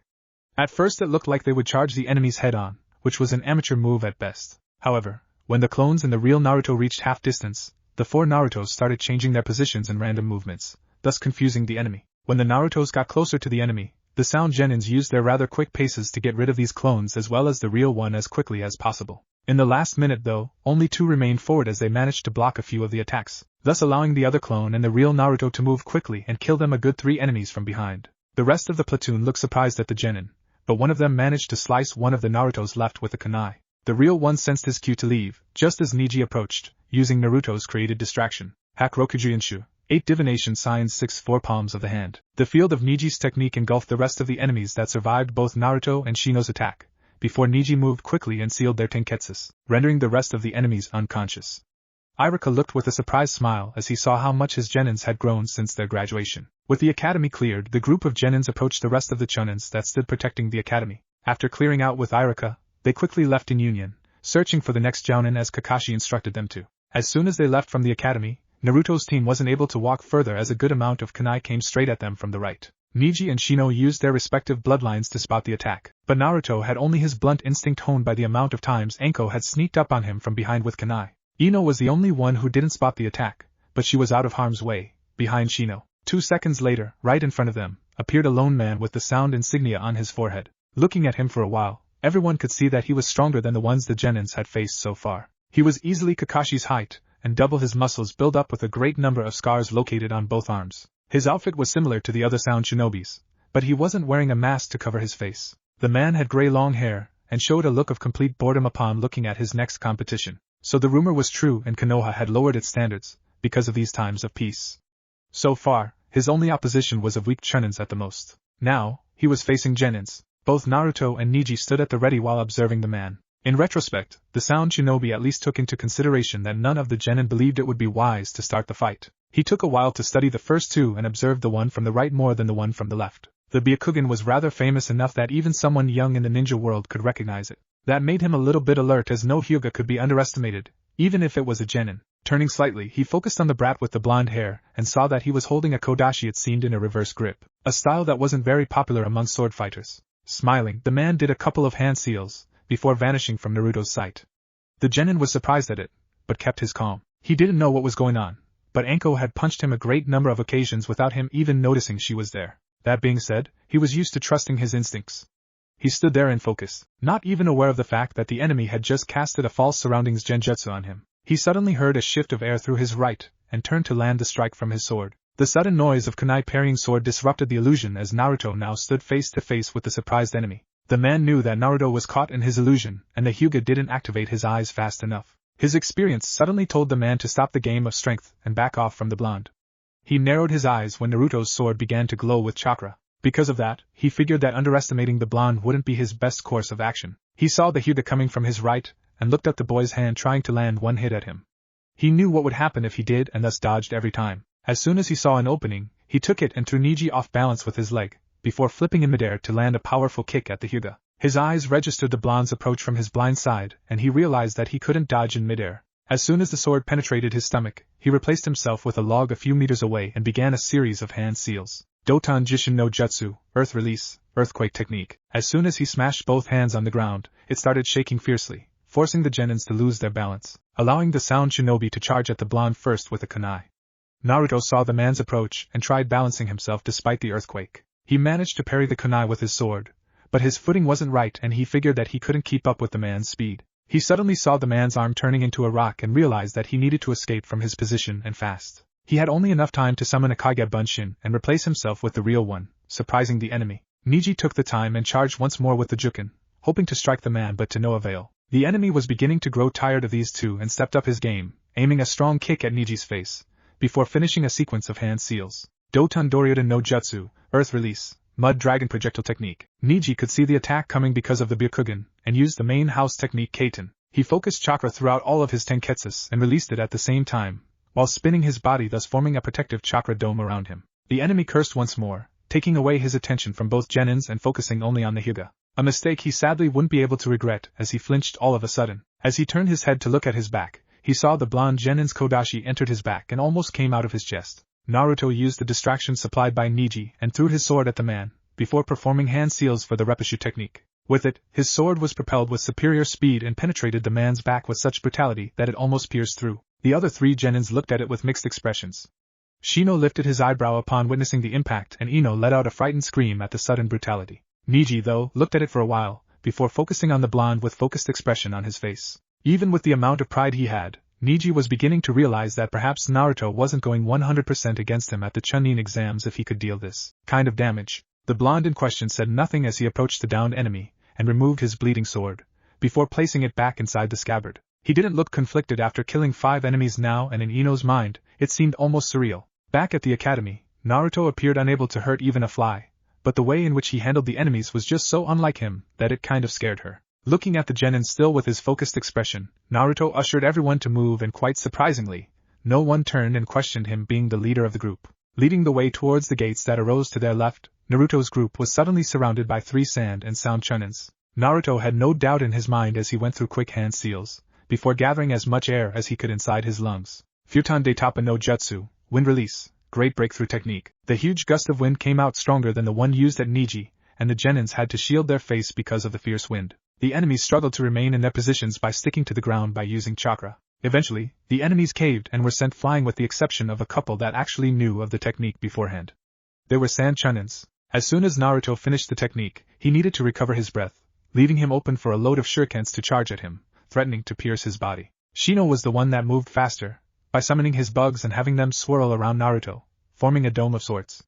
Still coughing, he turned to Shino in appreciation. Grabbing his sword once more and focusing more wind chakra through it, he waited for the bug wall to cease for him to continue with the attack. When the wall ceased though, he saw something weird happening with the chunins. They were frozen in place and a black hand appeared to be crawling up their bodies until it stopped on their necks. The frightened looks on their faces only took seconds, before the genins winced at the sound of necks being broken. When they turned to the left, a man appeared looking like an older version of Shikamaru, showing a considerable scar on his face. The man was wearing a jounin vest, and some old coat on top of it. Troublesome, it appears that we arrived on time.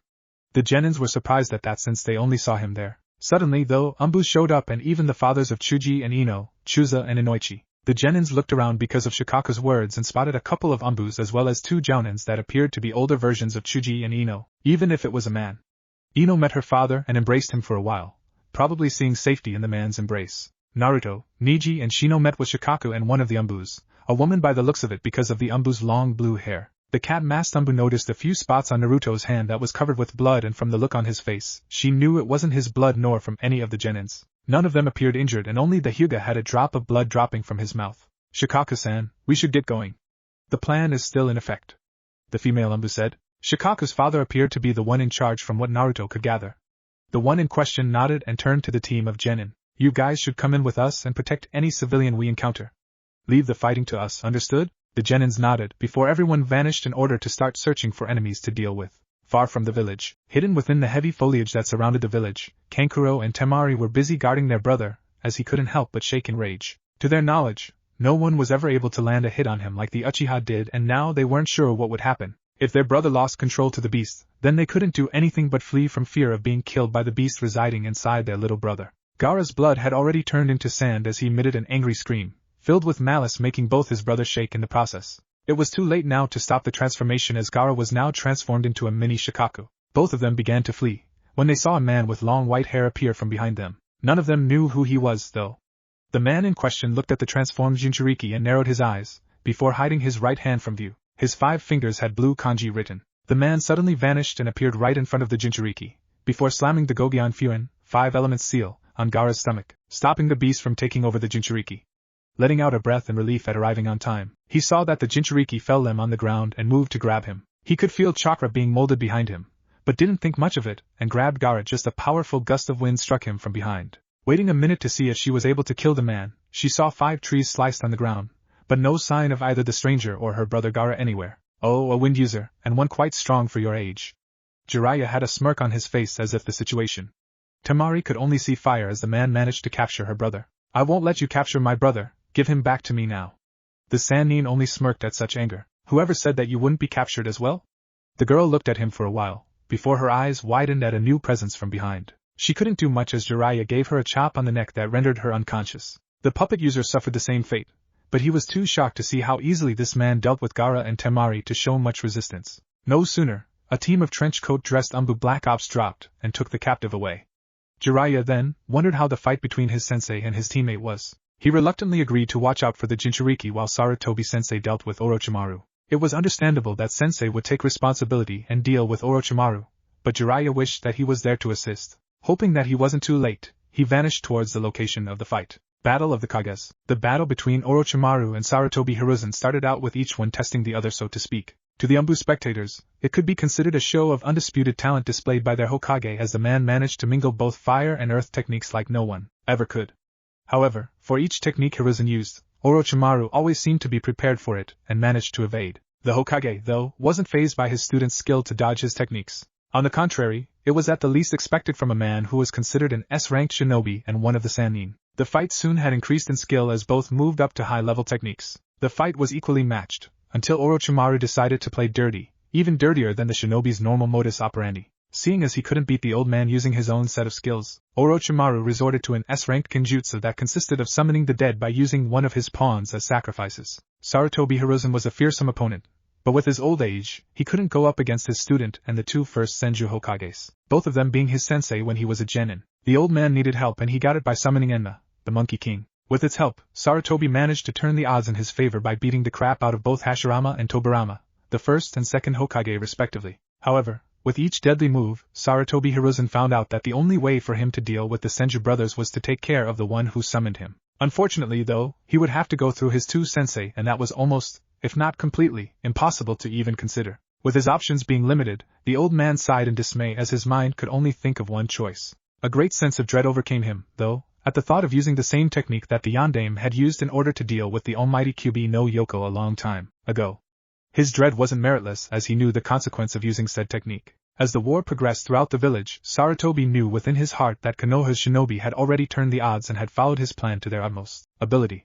His only fear right now was not living to see the village's glory upon surviving yet another war, even if technically it was an invasion. The old Monkey King Enma, transformed into Sarutobi's metal staff, had fought many years along Hiruzen and thus knew the old man's thoughts. "You're not thinking of doing what I think you're going to do, are you, Sarutobi?" A tired smile was evident on Hiruzen's face as his partner knew him so well. "The reason this village has withstood so many battles, my dear friend, was not because of a single man, but everyone. The only way I could beat Orochimaru is by using the Shiki Fujin." Hiruzen could hear a snarl coming from his staff, but his partner knew as much as he did that this was the only way. Enma snarled in anger for the only reason of venting out his frustrations of not being able to do anything to stop his partner from sacrificing himself in order to stop this threat.